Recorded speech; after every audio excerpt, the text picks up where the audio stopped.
France Maghreb 2. Le Grand Forum, l'émission qui vous ressemble, mais l'émission qui vous rassemble. Votre talk de fin d'après-midi, tous les jours, 16h, 18h. Ravi de vous retrouver en ce mercredi. Nous sommes aujourd'hui le 31 janvier.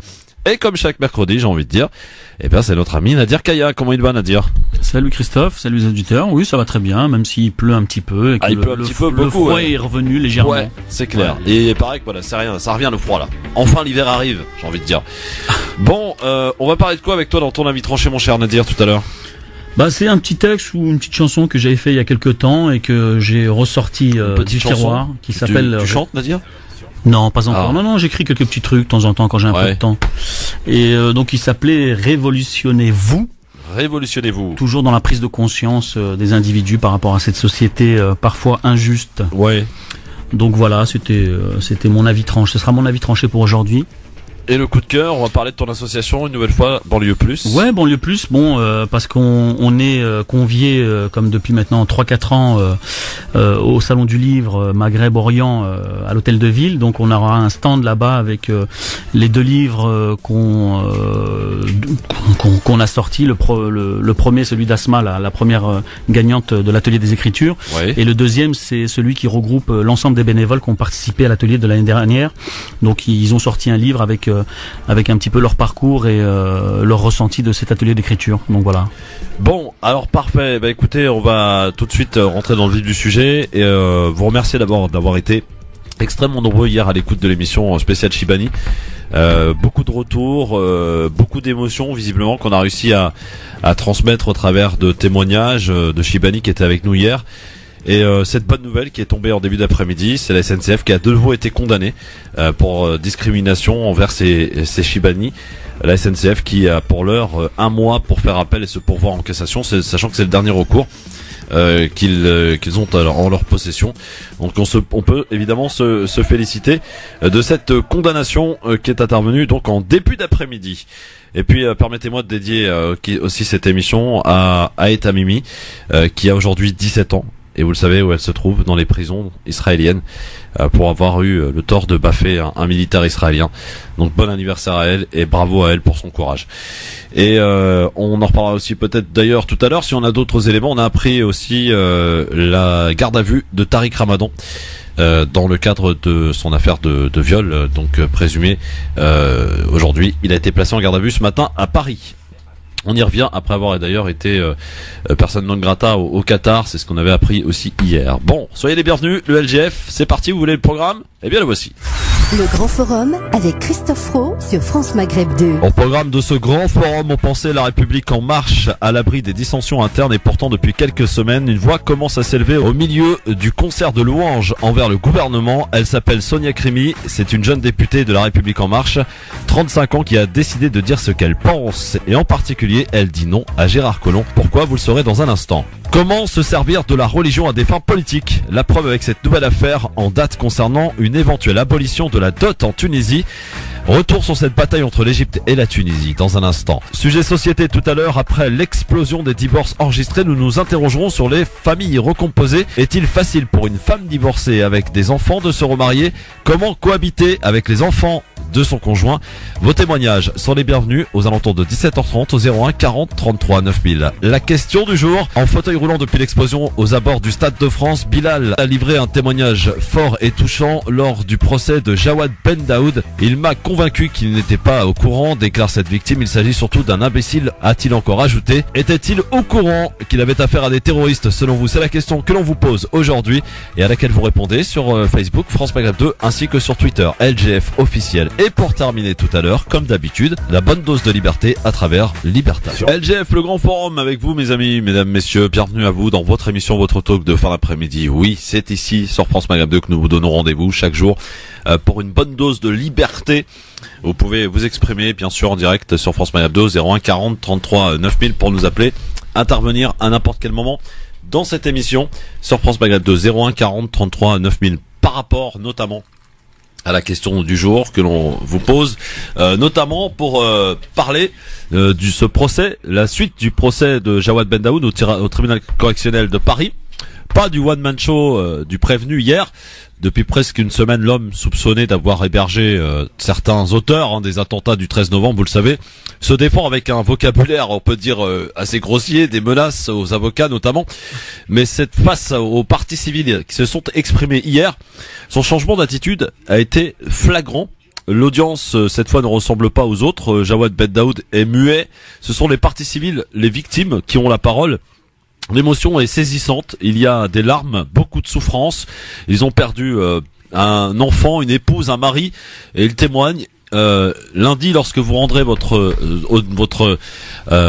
sentence, vous n'oubliez pas des 130 morts qui vous regardent de là-haut. A-t-il lâché une victime? Une autre ajoute: si les prévenus ne sont pas les auteurs des attentats, ils en sont les complices. Puis une voix dissonante résonne, celle de Bilal, un homme assis, ancien boxeur, blessé au Stade de France. Il est aujourd'hui en fauteuil roulant et il s'adresse directement à Jawad Ben Daoud. Écoutez son témoignage. J'attendais cet échange. C'était une manière pour moi de comprendre s'il me disait la vérité ou pas. Jawad, pour moi, est un imbécile. Jawad, c'est pas un tueur, c'est pas un terroriste, Jawad. Pour moi, je confirme, Jawad, pour moi, n'est pas un terroriste. Jawad... Vous le trouvez sincère quand il le dit, c'est des négations? Dans les yeux, oui. Parce que dans les yeux, il peut pas mentir. Vous savez, j'ai une grande qualité. J'ai toujours su me servir de mes points. Donc Jawad, quand il me regarde dans les yeux, il sait de quoi je lui parle. Il est sincère. Il est sincère. Sincère pour Bilal, le logeur de Saint-Denis, donc est alors debout dans son box. Je te remercie d'être allé dans mon sens, lâche-t-il, sans pour une fois faire son numéro. Le procès de Jawad Ben Daoud devrait donc se terminer la semaine prochaine. L'homme risque jusqu'à 6 ans de prison et 90 000 euros d'amende pour recel de malfaiteurs terroristes. Alors justement, la question du jour aujourd'hui, par rapport à ces déclarations de Bilal hier et face aux victimes, qui dit que pour lui, il n'y est pour rien, il ne connaissait pas ces fameux terroristes, enfin il ne savait pas en tout cas qu'ils étaient terroristes. Est-ce que, bien selon vous, Jawad Ben Daoud, effectivement, bien ne connaissait pas ces terroristes? Et bien vous répondez sur Facebook France Maghreb 2 ainsi que sur Twitter LGF officiel en nous appelant au 01 40 33 9000. Nadir, avant de regarder un petit peu ce qui se passe sur les réseaux sociaux, ton avis à toi sur ce procès qui est ultra médiatisé pour le coup et qui se fait remarquer avec un one-man show, on peut le dire, de Jawad Ben Daoud qui visiblement n'a plus rien à perdre et qui se fait remarquer avec un vocabulaire qui lui appartient pour le coup.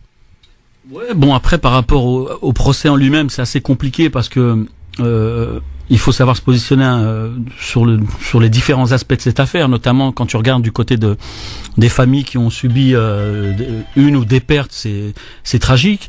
Inconsciemment, elles souhaiteraient que ça soit le coupable pour peut-être un peu perdre un peu toute cette souffrance qui s'est accumulée depuis des années, notamment par le fait de ne pas trouver réellement les coupables, et qui serait quelque part le bon coupable, même si il s'avère que c'est peut-être plus un gars avec un cerveau très limité, ne serait-ce par rapport à sa maladresse dans ses propos qu'il a pu tenir, parce qu'en face de lui, il a essentiellement des familles, des parents victimes de ce qui s'est passé, qui ont perdu un proche. Donc je pense qu'il faut avoir une approche différente.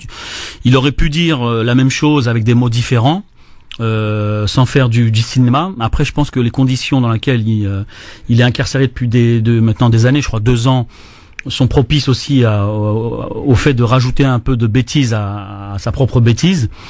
Je pense qu'il y a beaucoup de maladresse, beaucoup de souffrance d'un côté, donc ça va être très compliqué à y voir très clair. Après, si la justice arrive à avoir une réponse claire et quelque part à l'innocenter et à en faire simplement un imbécile qui n'a pas été attentif à ce qui s'est passé, c'est une chose.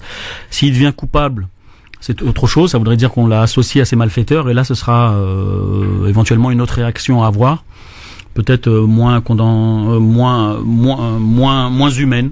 Mais bon, au vu de ce qu'on entend, c'est vrai que ça paraît être un individu un peu limité et qu'il est également dans ses propos et dans son manque de respect vis-à-vis des familles. En tout cas, vous intervenez, vous nous donnez votre avis. Est-ce que selon vous, il était au courant, Jawad Ben Daoud, qu'il hébergeait donc des terroristes dans ce fameux bâtiment, ce fameux immeuble qui a été détruit lors de l'assaut, vous vous en souvenez d'ailleurs? Eh bien vous nous appelez au 01 40 33 9000 et vous votez donc sur Facebook, sur Twitter, Facebook France Maghreb 2, Twitter LGF officiel. Alors qu'est-ce que ça donne au niveau des sondages?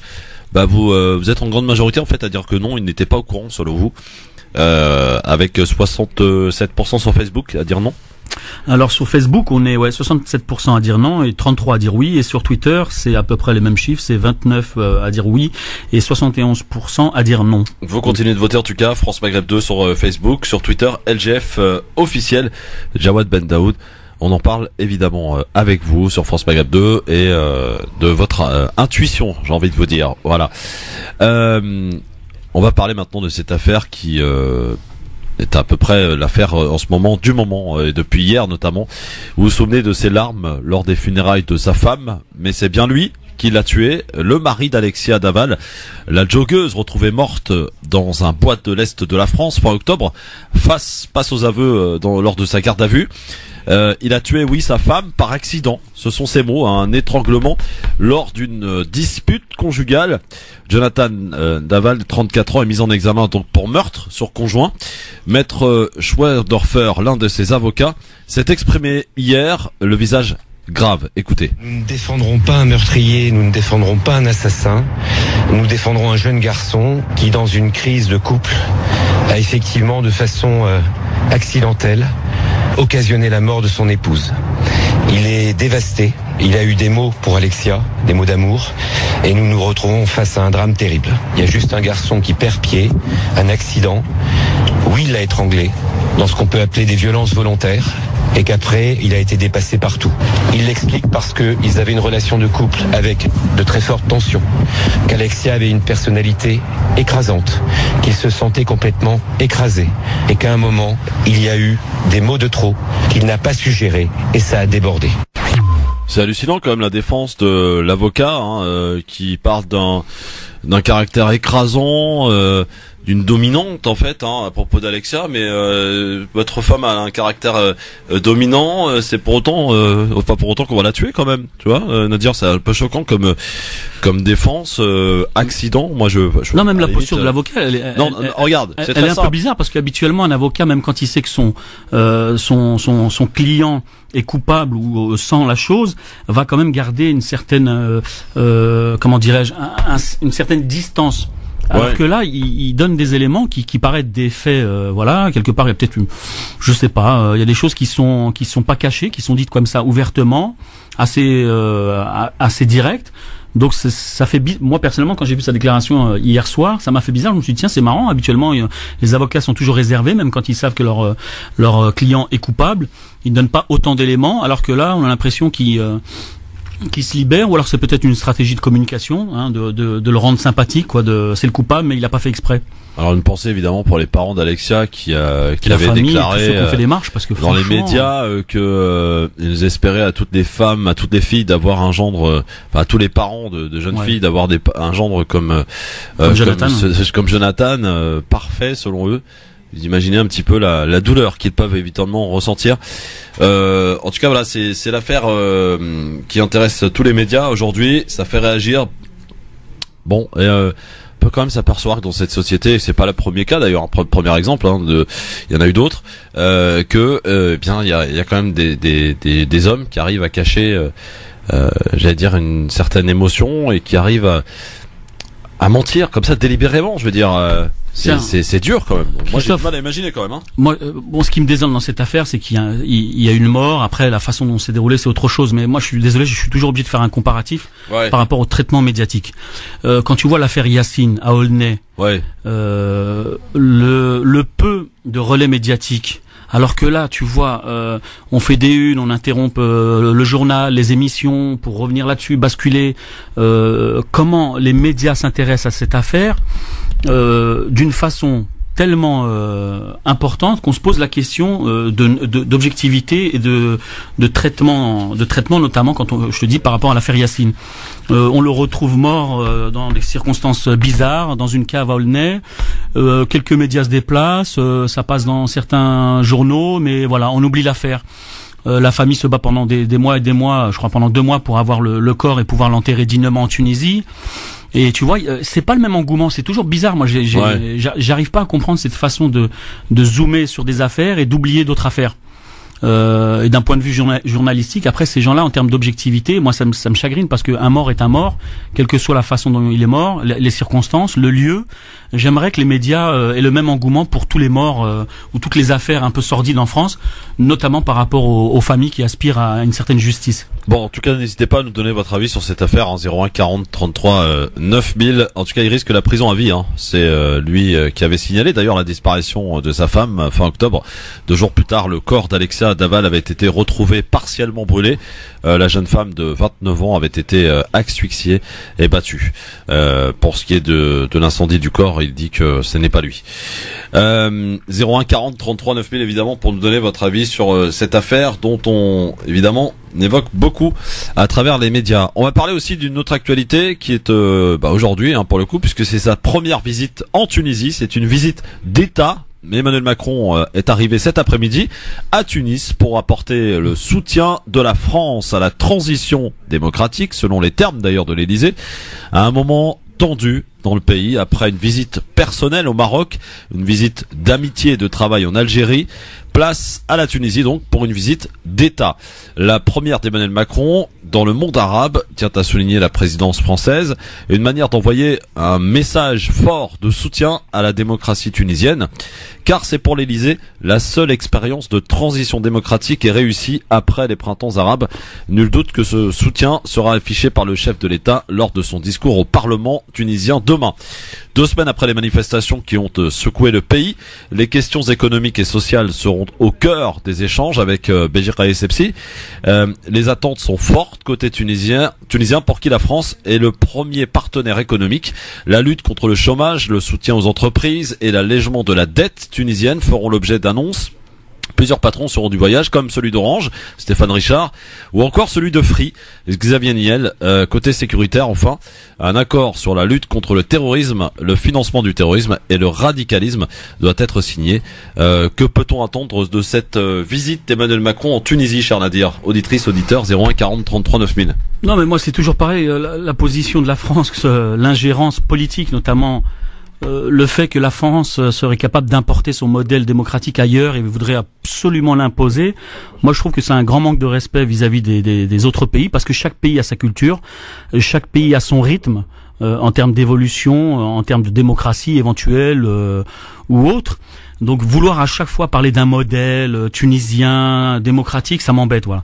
Je veux bien que Macron aille là-bas pour faire du business, d'égal à égal, respecter les Tunisiens, voir ce qu'il y a de plus intéressant pour la France, mais également pour les Tunisiens. D'un point de vue économique, c'est intéressant, mais politiquement venir et à chaque fois nous vanter un petit peu la démocratie à la tunisienne par rapport à la démocratie française qui serait la référence dans le monde, ça me fatigue d'entendre toujours ça. Je pense que quand on respecte un pays, on respecte comme ce qu'il est, notamment par rapport à sa réalité, à sa culture, à son histoire, et à partir de là, on le respecte et on fait du business d'égal à égal. Après, de vouloir à chaque fois parler de culture, d'économie et de mélanger la politique en voulant imposer un modèle qui serait celui de la France à travers des dispositifs, ça franchement, ça m'emmerde. Bon, allez, un petit tour du côté du Standard et notamment, tiens, pour revenir ce que nous évoquions, l'affaire de la joggeuse tuée par son mari. Samir de Champigny souhaite réagir. Salut Samir. Oui, bonsoir. Bonsoir. Bonsoir. À votre invité aussi. Bonsoir. Ouais, bonsoir. Ouais, moi je voudrais dire déjà pour l'émission d'hier, super. On était très, oui, en plus, qui a été accompagné d'une bonne nouvelle parce que les Chibani ont été. La SNCF a été condamnée pour discrimination envers les Chibani aujourd'hui en appel. Tellement, ça nous a blessé, ça nous a vraiment fait mal au cœur. Et merci beaucoup pour cette super émission. Et t'inquiète pas, le forum, on t'écoute, on est beaucoup. Ne crois pas, dans toutes les cités de France, ils t'écoutent. Ah bah écoute, je les salue en tout cas, quel que soit l'endroit où vous êtes. Voilà, je vous salue tous. Dans les voitures et tous les mecs, je leur ai dit, tout le monde écoute Christophe. Il n'y a pas de problème. Donc voilà. Je voudrais rebondir sur l'histoire du monsieur qui a tué sa femme. Oui. Mais heureusement que c'est pas un arabe. Sinon ça aurait fait des folies. Regardez comment ce monsieur en prend soin. Si c'était quelqu'un comme nous, d'origine maghrébine, qui aurait fait ça, mais je vous raconte pas toutes les télés, comment ils ont explosé. Le monsieur là, il a fait un geste, c'est vrai que c'est un geste fatal, mais je trouve que c'est pas, on le punit pas assez. Attends, on nous a pas encore dit qu'il a. Faut respecter. Attends, Samir, je comprends ton questionnement, mais il y a quand même une justice, on se doit de la respecter. Là, il est en garde à vue, il vient seulement d'avouer. Donc après, évidemment... Ça vient sur ça. Parce que c'est des gens aisés, c'est pas des gens de cité comme nous qui galèrent où nous on aurait fait ça à nos femmes, ils auraient dit ah terroriste et nanana et nanana et nanana et nanana. Là ça passe comme une lettre à la poste, c'est pas normal ça. Il devrait être puni comme tout le monde. Ah bah il le sera, hein, crois bien qu'il le sera. De faire du sursis, moi je te dis. Non, mais ça va pas, Samir. Non, je te garantis que non, parce que tu sais pourquoi? Il y a eu mais il y a eu cette période. Pardon, Samir, laisse-moi parler 2 secondes. Il y a eu cette période où il a trompé tout le monde. On se souvient de retransmission de l'hommage à Alexia, où il pleurait effectivement, il a à l'église, etc. Et là, je pense que sur le coup, les jurés donc vont pas le louper. Il risque moi je pense qu'il va faire à perpétuité sans problème. Et nanana, il va pas aller au placard, tu verras. Mais bien sûr que si, il va aller au placard. Il y a quand même mort d'homme là pour le coup. Avec du sursis, on en reparlera. Non, mais non, Samir, c'est impossible. Je te garantis que c'est impossible. Non, il va sûrement plonger, mais peut-être pas perpète, hein, parce qu'ils vont sûrement lui trouver des circonstances atténuantes, notamment quand ils insistent sur le fait qu'il était faible, qu'elle était plus dominante et qu'il a craqué. Après, ils vont peut-être jouer là-dessus, mais c'est sûr qu'il fera de la prison. Non, mais soyez réalistes, les gars. Je pense pas, franchement. Tu verras. Si c'est un cousin à nous, il aurait pris 40 ans. Je sais, moi. Bon, merci Samir. Et à bientôt. Merci Samir. Salut Samir. Ciao. Vous êtes en forme du côté de Champigny. Sur Marne. Sur Marne, absolument. D'ailleurs, on fera. Je vous annonce que alors c'est pas la semaine prochaine, mais l'autre, on fera une émission spéciale Champigny-sur-Marne 1 mois après, évidemment les violences contre les 2 policiers. Le 31 décembre dernier, puisqu'il va se passer un événement le 9 février à Champigny. On y sera, on va traîner nos micros, puis on fera une émission spéciale avec Hicham Terak, qui habite justement dans cette ville à Champigny, et on en reparlera avec lui. Allô, bonsoir. Allô. Bonsoir. Bonne année, meilleure année à tout le monde. Bonsoir. Quel est votre prénom, cher monsieur? C'est Joseph. Oui, Joseph. Par contre, on vous entend super mal. Est-ce que vous pourriez peut-être enlever le kit main libre ou faire quelque chose? C'est mieux comme ça? Voilà, beaucoup mieux. En fait. Merci, Joseph. Alors, on t'écoute. Voilà, restons calmes. On parle gentiment, avec tout le respect, entre nous. Juste une question, là. Pourquoi, à chaque fois, chaque problème que vous parlez à la radio, on va la teinter avec la teinte du racisme, la teinte de l'islam, je sais pas. Tout à l'heure, Nadir, on parle, elle a parlé des médias, le problème de la personne qui a assassiné sa femme. Et là, elle a parlé d'une personne à l'époque qui est mort, qu'on n'a rien fait sur lui, on a zoomé sur cette personne-là. Yacine, voilà. Là, on pose la question derrière, les médias à l'époque, elle avait quoi comme problème autour? Actuellement, les médias, ils n'ont rien à faire. Il n'y a que ça pour parler. Tout à l'heure, quelqu'un sur l'antenne, c'est pareil, elle parle, s'il est d'origine arabe, ce mec-là, elle va prendre 40 ans de prison. Une fois Hanan sur l'antenne, quand Johnny il est mort, il sort avec la vie étrangère pour Hanan, il parle on a tous quelque chose en nous des Palestiniens. Soit on tente avec la tente des racistes, la tente des Palestiniens, la tente de l'islam. Avant-hier, j'étais super content. Je sais pas qui c'est qui a parlé à l'antenne des problèmes de laisser les enfants écouter, voir les médias, voir les nets, librement ou non. Je dis, enfin, on change les sujets.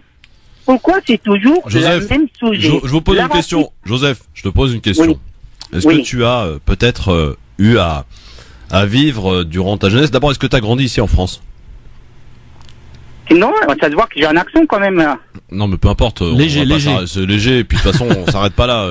Léger, non, mais tu sais, quand tu as grandi dans un quartier populaire, au sein d'une cité, et que tu as dû faire face à des contrôles systématiques, je dis bien systématiques et quotidiens, et voire même plusieurs fois par jour, que on t'a fait comprendre tout au long de ta jeunesse que t'étais dans une école différente des autres, où le niveau n'était pas le même, où on t'a fait comprendre aussi que t'aurais beaucoup de mal à trouver du travail parce que c'est les inégalités tout simplement. Parce que tu es d'origine d'eux.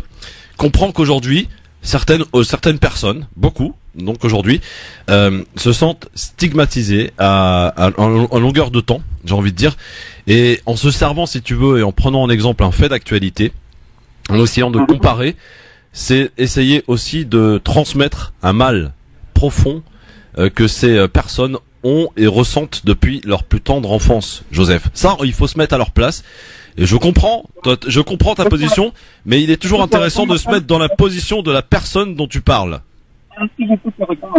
Joseph, on t'entend plus là. Joseph. Est-ce que je peux te répondre à ça? Bien sûr, mais évidemment, on est là pour débattre, mon ami. J'aimerais bien répondre après. Voilà, je te réponds rapidement.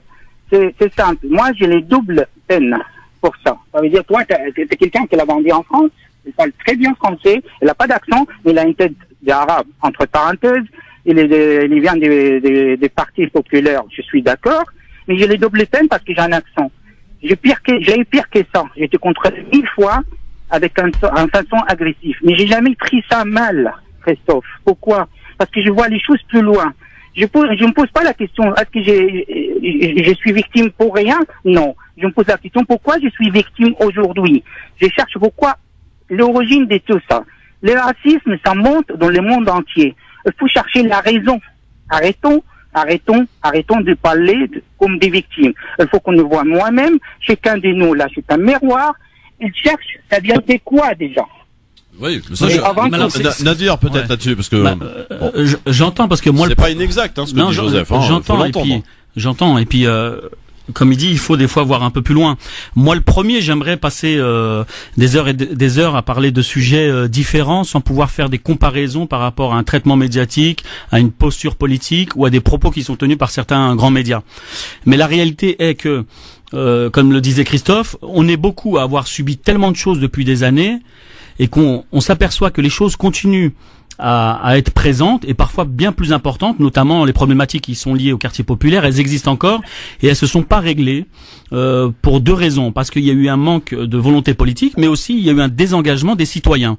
Parce que les frustrations qui se sont engendrées depuis des années ont fait que ça a créé des complexes pour certains, complexes d'infériorité, problèmes d'identité, et ces gens-là, pour la plupart, se sont soit effacés dans la société, ou soit sont dans une posture victimaire, sans rien faire.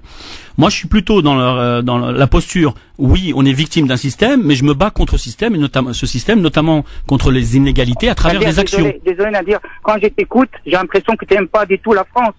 Ah bah si, parce que j'y vis. Autrement, je serais parti ailleurs.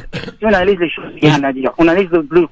Tu te rappelles de Christophe, une fois, tu as posé une question sur l'antenne, et tu t'es fait flinguer partout quand tu as dit, les gars, pourquoi vous portez pas les drapeaux français? Ah, c'est pas moi.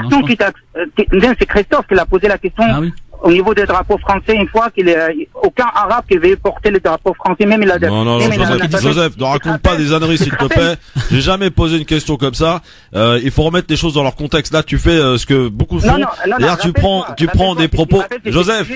Joseph, c'est pas que je veux t'interrompre, j'ai la pub avec le drapeau et je te salue en tout cas, mais je t'invite à réécouter mes propos et faire attention à ne pas répéter n'importe quoi. Salut Joseph en tout cas, et ça fait plaisir d'échanger avec toi. Quand tu veux, tu nous rappelles au 01 40 33 9000. À tout de suite.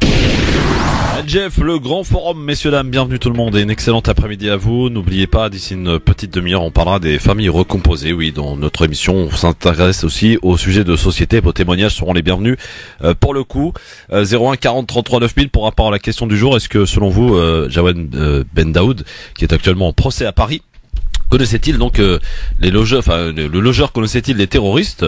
Eh bien, vous répondez oui ou non sur Facebook France Maghreb 2 ainsi que sur Twitter RGF officiel. Au lendemain donc du récit de Bilal qui dit avoir été convaincu par Jawad, il ne connaissait pas donc ces terroristes. C'est juste un imbécile, a-t-il dit Bilal hier. Lors du procès qui devrait se terminer d'ailleurs en début de semaine prochaine. Rappelons également que les Chibani ont été ont tenu gain de cause auprès du tribunal de Paris, du palais de justice de Paris, puisqu'ils ont la SNCF a ainsi été condamnée pour discrimination envers les Chibani que l'on a reçu hier, à qui on a consacré évidemment une grosse partie de l'émission d'hier. Ce fut d'ailleurs un très grand moment rempli d'émotions. Et puis sachez aussi que aujourd'hui c'est l'anniversaire de Aït Hamimi qui a fêté ses 17 ans dans les geôles israéliennes. Bon anniversaire à elle et beaucoup de courage, bien entendu. Allez, on va passer maintenant à l'avis tranché et j'ai envie de dire un cri d'appel de notre ami Nadir Kaya. C'est parti, jingle. 5, 4,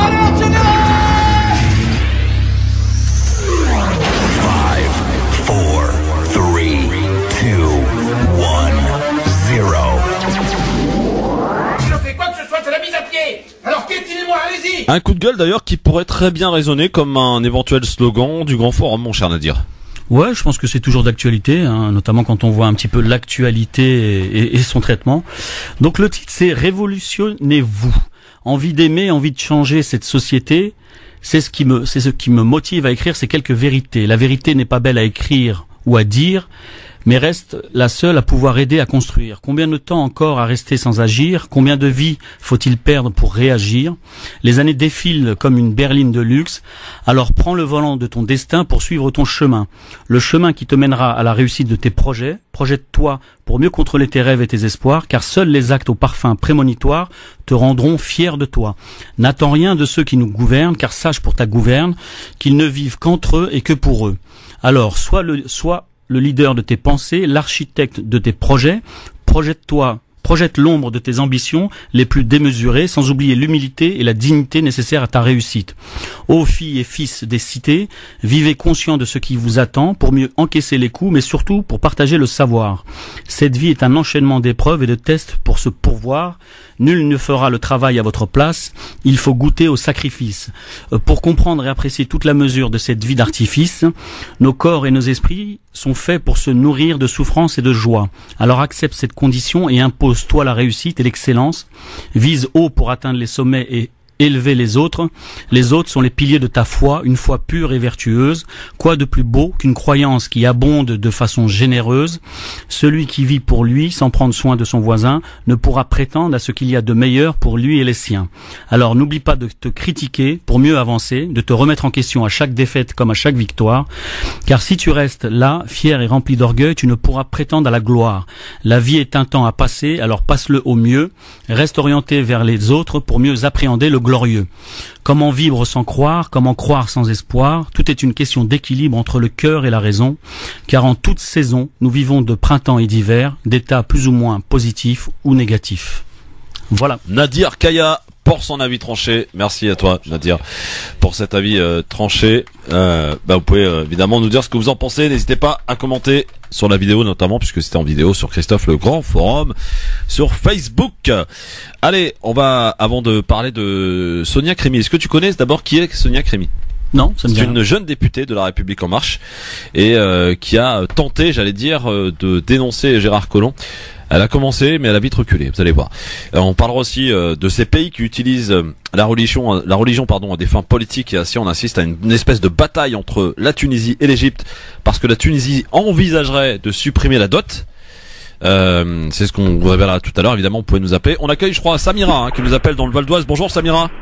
Bonjour Christophe, bonjour à tous les auditeurs, bonjour Nadir. Bonjour. Donc bravo Nadir pour le texte, c'est vous qui l'avez écrit? Oui. Est-ce que c'est toi qui l'as écrit, Nadir? Oh ouais, je l'ai écrit il y a quelques mois, même. Je crois même que ça date de l'année dernière. Bravo, franchement, bravo. Voilà. Je voulais vous joindre suite à Joseph, l'auditeur qui est passé juste avant, Nadir, qui vous a interpellé un petit peu sur les auditeurs qui parlaient de racisme et qu'il avait le sentiment un petit peu qu'on jouait un petit peu les victimes pour les personnes en fait qui subissaient le racisme. Je crois que c'était en gros son résumé. Et donc moi ça m'a interpellée parce que je voulais lui dire que c'est une réalité, le racisme. Et ça nous entoure quotidiennement. Donc je vous dis ça pourquoi? Parce que j'ai 44 ans, je suis mère de famille, j'ai 3 enfants, je suis née en France, j'ai fait mes études en France, et que depuis quelques mois, voire quelques années, surtout depuis la montée des attentats en France, moi-même, personnellement, j'ai eu des propos racistes à l'école de mes enfants. J'ai été très choquée. On m'a interpellée en me disant: vous êtes la maman de Kenzie. Kenzie a attrapé Théo, a demandé à Mathias de cogner. Chez nous, ça se fait pas, madame. Donc voilà, j'ai eu des propos comme ça, alors que la dame était portugaise. Et moi, j'étais là en tant que maman. Je l'ai regardée, mais madame, c'est où chez vous? C'est où chez moi? Expliquez-moi. Je suis chez moi, comme vous êtes chez vous. Donc, entre-temps, l'année dernière, cette année, en octobre, pareil dans le TGV, j'étais avec mes enfants, ma petite de 2 ans et demi. J'ai été limite agressée dans le TGV. Mon mari n'était pas là. On m'a interpellée. Un monsieur s'est même levé a pris le verre de SMS, m'a vite transvasé le SMS dans un gobelet plastique pour jouer. Il lui a arraché des mains. J'ai été choquée, j'ai été outrée de ce comportement. Ça fait 20 ans que je prends le TGV pour aller chez mes parents. Allô? Oui, on écoute. Oui. Donc j'ai été choquée, je me suis même pas sentie en sécurité, c'est-à-dire qu'à un moment donné j'ai répondu, mais avec mes 3 enfants, mon mari n'étant pas là, je me suis dit mais non, je vais rien dire parce que pour la première fois de ma vie, je me sentais pas en sécurité, que ce soit le contrôleur qui m'a jeté les billets sur la table, parce que ma fille râlait un petit peu dans le TGV, dans le wagon et que ça dérangeait des passagers, mais le coup du jeune homme qui a arraché des mains le verre de ma fille et que le contrôleur m'a dit vous savez pas éduquer vos enfants, j'étais choquée. Pareil, ma petite sœur travaille à Mâcon dans une MGC. Quand elle ouvrait le mail, sa boîte mail le matin, elle trouvait des propos racistes sur sa boîte mail avec même l'hymne national d'Algérie où il y avait écrit c'est ça le mouton qu'on égorge, c'est ça la religion de tolérance. Et ma sœur d'ailleurs, pour vous dire Christophe, je l'ai encouragée, elle a fait un Prud'homme qu'elle a gagné à Mâcon et je me suis déplacée de Paris avec un ami. Elle n'avait pas d'avocat, elle était juste assistée par un syndicat CGT et je l'ai soutenue, je lui ai dit tu lâches pas, il faut aller jusqu'au bout. Elle a attaqué au Prud'homme et elle a gagné. Et récemment, il n'y a pas longtemps, j'ai eu l'occasion aussi en écoutant votre radio et d'entendre le témoignage d'une dame qui travaillait à la sécurité sociale et qui avait visiblement la même chose, qui subissait le même harcèlement que ma petite sœur subissait. Et j'avais pas pu vous appeler pour intervenir. Mais moi, ma sœur, ce qu'elle a fait, elle avait gardé tous les justificatifs, toutes les preuves qu'elle avait, et que par la suite, elle a été jusqu'au bout. Et ça lui en a coûté d'un point de vue santé, je peux vous le dire. Parce que ma petite sœur est malade, elle a eu un problème de thyroïde, elle a eu une grosse pelade sur la tête, où elle a perdu, au niveau de sa circonférence de cheveux, le contour d'un ballon. Après ça, elle a eu encore une autre maladie auto-immune. Donc voilà, je tenais à dire à Monsieur Joseph que oui, il faut se remettre en question. C'est une réalité, je suis entièrement d'accord avec lui. Parce qu'au jour d'aujourd'hui, moi, de par ce que je vois, parce que je travaille beaucoup sur Champigny, Christophe, le problème en tout cas de ce qui nous concerne, nous en tant que maman, père de famille, mère de famille, c'est qu'on n'entoure pas suffisamment nos enfants d'un point de vue éducation, d'un point de vue scolaire. Souvent, voilà, on est laissé aller. Et il faudrait Samira, pointer ça. Merci beaucoup pour votre témoignage en tout cas et beaucoup de courage et bravo pour votre courage ainsi qu'à votre petite sœur. Merci beaucoup Samira. 01 40 33 9000 en tout cas, vous n'hésitez pas à prendre la parole bien sûr.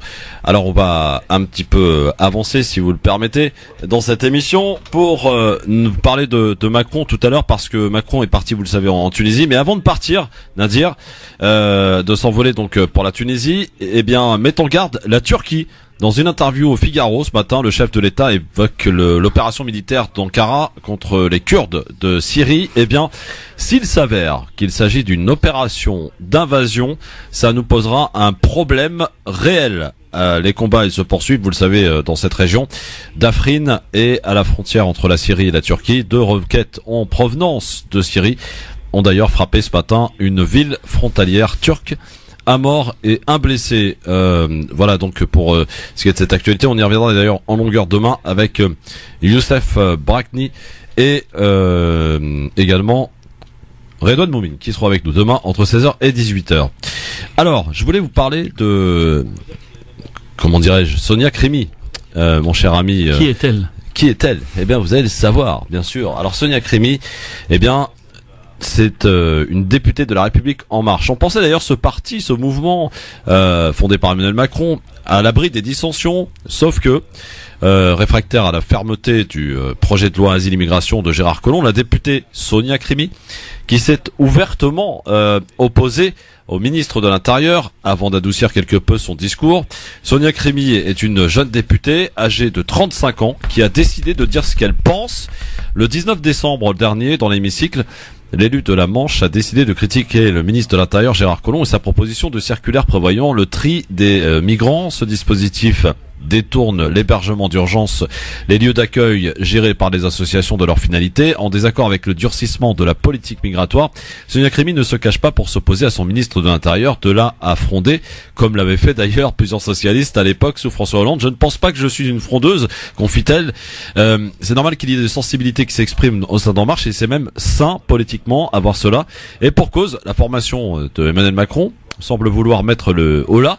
Née à Tunis et naturalisée français il y a 5 ans, Sonia Crimi semble difficilement réconciliable avec la politique de Gérard Collomb, mais comme une quarantaine d'autres députés de la majorité donc de la République En Marche, elle prône une politique migratoire plus humaniste, sans vraiment le crayon haut et fort, puisqu'au soir de son intervention, Sonia Crimi, certainement recadrée par ses collègues de la République En Marche, faisait machine arrière et déclarait: on ne va pas commencer à critiquer une réforme qui n'est pas sortie de son côté. Eh bien, Collomb a assuré qu'il ne changerait pas son projet de loi Asile-Migration. Pas question de changer d'orientation, a indiqué le ministre de l'Intérieur, qui assure que la France ne peut accueillir tous les migrants économiques.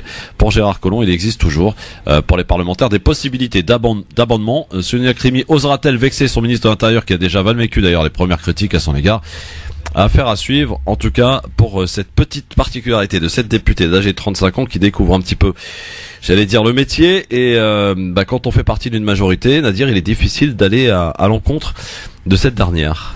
Ouais, mais c'est tout à son honneur d'avoir cette position-là. Je pense que c'est pas parce qu'on fait partie d'une majorité ou d'un groupe parlementaire qu'il faut s'écraser.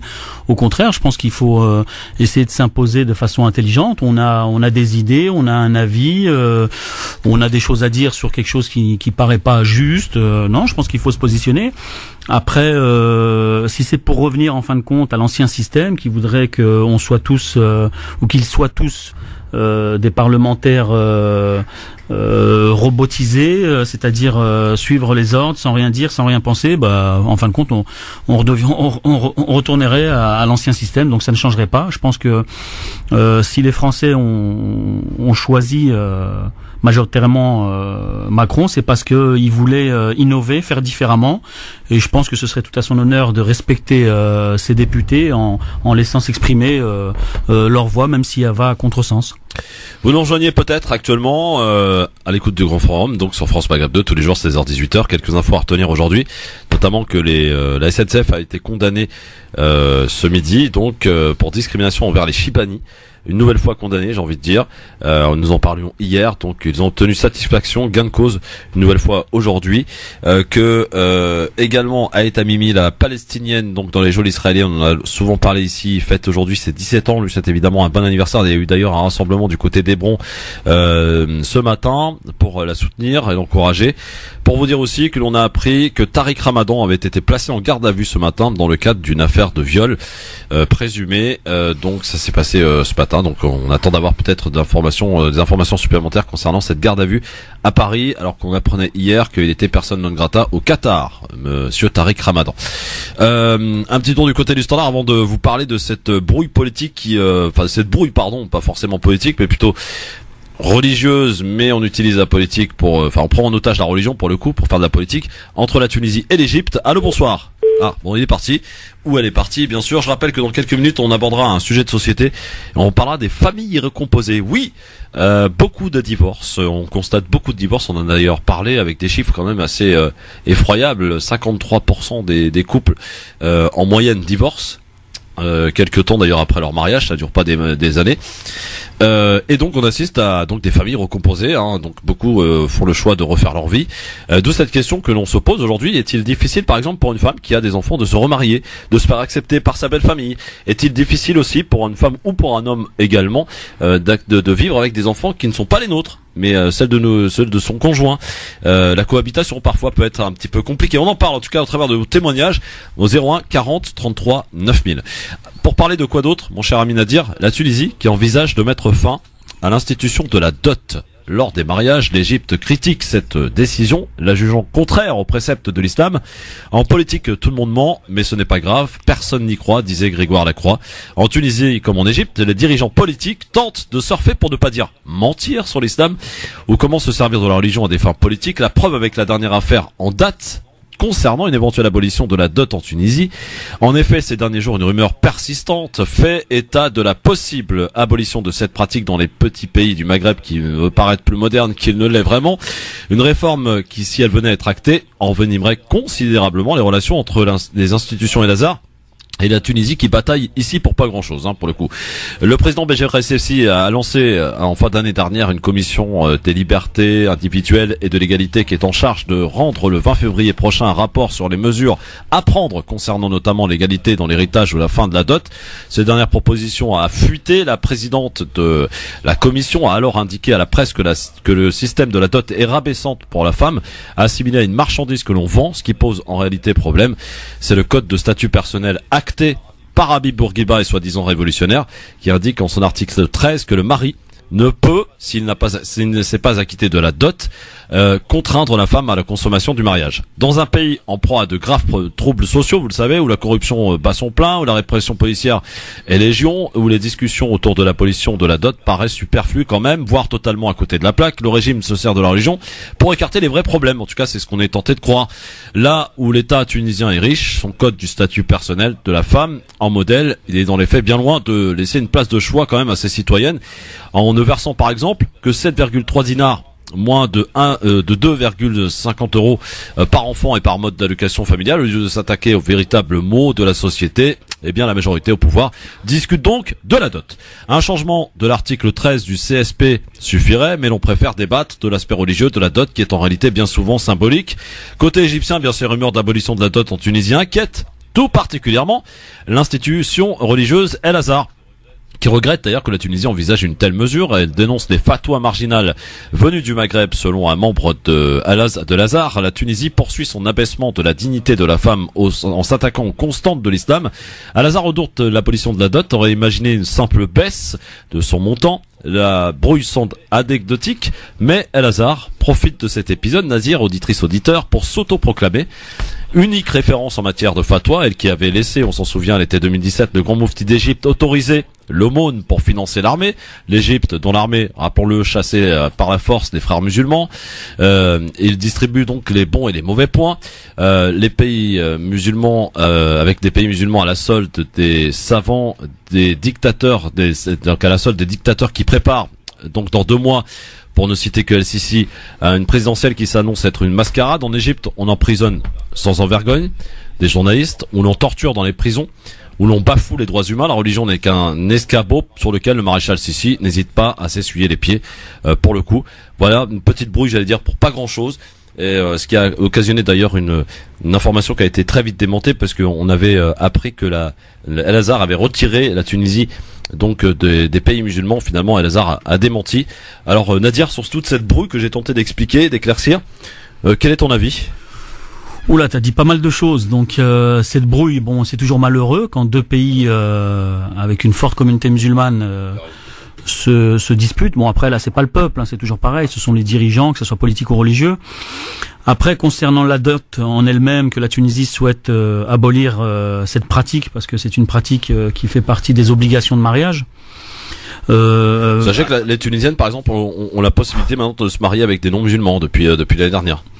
Ouais, mais bon, après, l'islam, en fin de compte, l'interprétation de l'islam est assez complexe, parce que je vais pas dire qu'il y a autant d'interprétations que de musulmans, mais il y en a tellement que ça peut amener des divergences et des embrouilles entre pays. Mais bon, je vois pas pourquoi l'Égypte se mêle des affaires de la Tunisie, que chacun reste indépendant dans sa façon de fonctionner, tant politiquement que religieusement. Alors, c'est pas l'Égypte en tant que politiquement parlant. Oui, c'est les références religieuses. Oui, Al-Azhar, les références religieuses. Unique référence religieuse dans le monde mais bon, il y a musulman. tellement à dire sur l'Égypte que moi personnellement, il y a pas à développer là-dessus, que chacun voit midi à sa porte. L'Égypte n'est pas un référent en termes démocratiques ou même religieusement, même s'ils l'ont été à une époque. Quand on voit un petit peu dans quelles circonstances ici a pris le pouvoir, qui commencent par eux-mêmes et puis qui donneront des leçons. Coup d'État, on peut parler de coup d'État, n'est-ce pas ? Coup d'État, sans parler des morts, des condamnations à mort. Si c'est ça leur islam, bon, qu'ils le gardent. Moi, j'ai une autre vision de ma religion. Je pense qu'ils n'ont qu'une leçon à donner pour la Tunisie. Par contre, c'est vrai, comme je dis, que concernant les obligations pour le mariage, la dot en fait partie. Après, c'est symbolique. Après, c'est aussi, il y a le côté culturel. Il y a des pays, même dans des pays, il y a plusieurs façons d'apporter une dot. Il y a des gens qui vont demander des milliers d'euros, des millions. Après, c'est vrai que ça peut s'apparenter à de l'achat, mais c'est traditionnel, c'est religieux.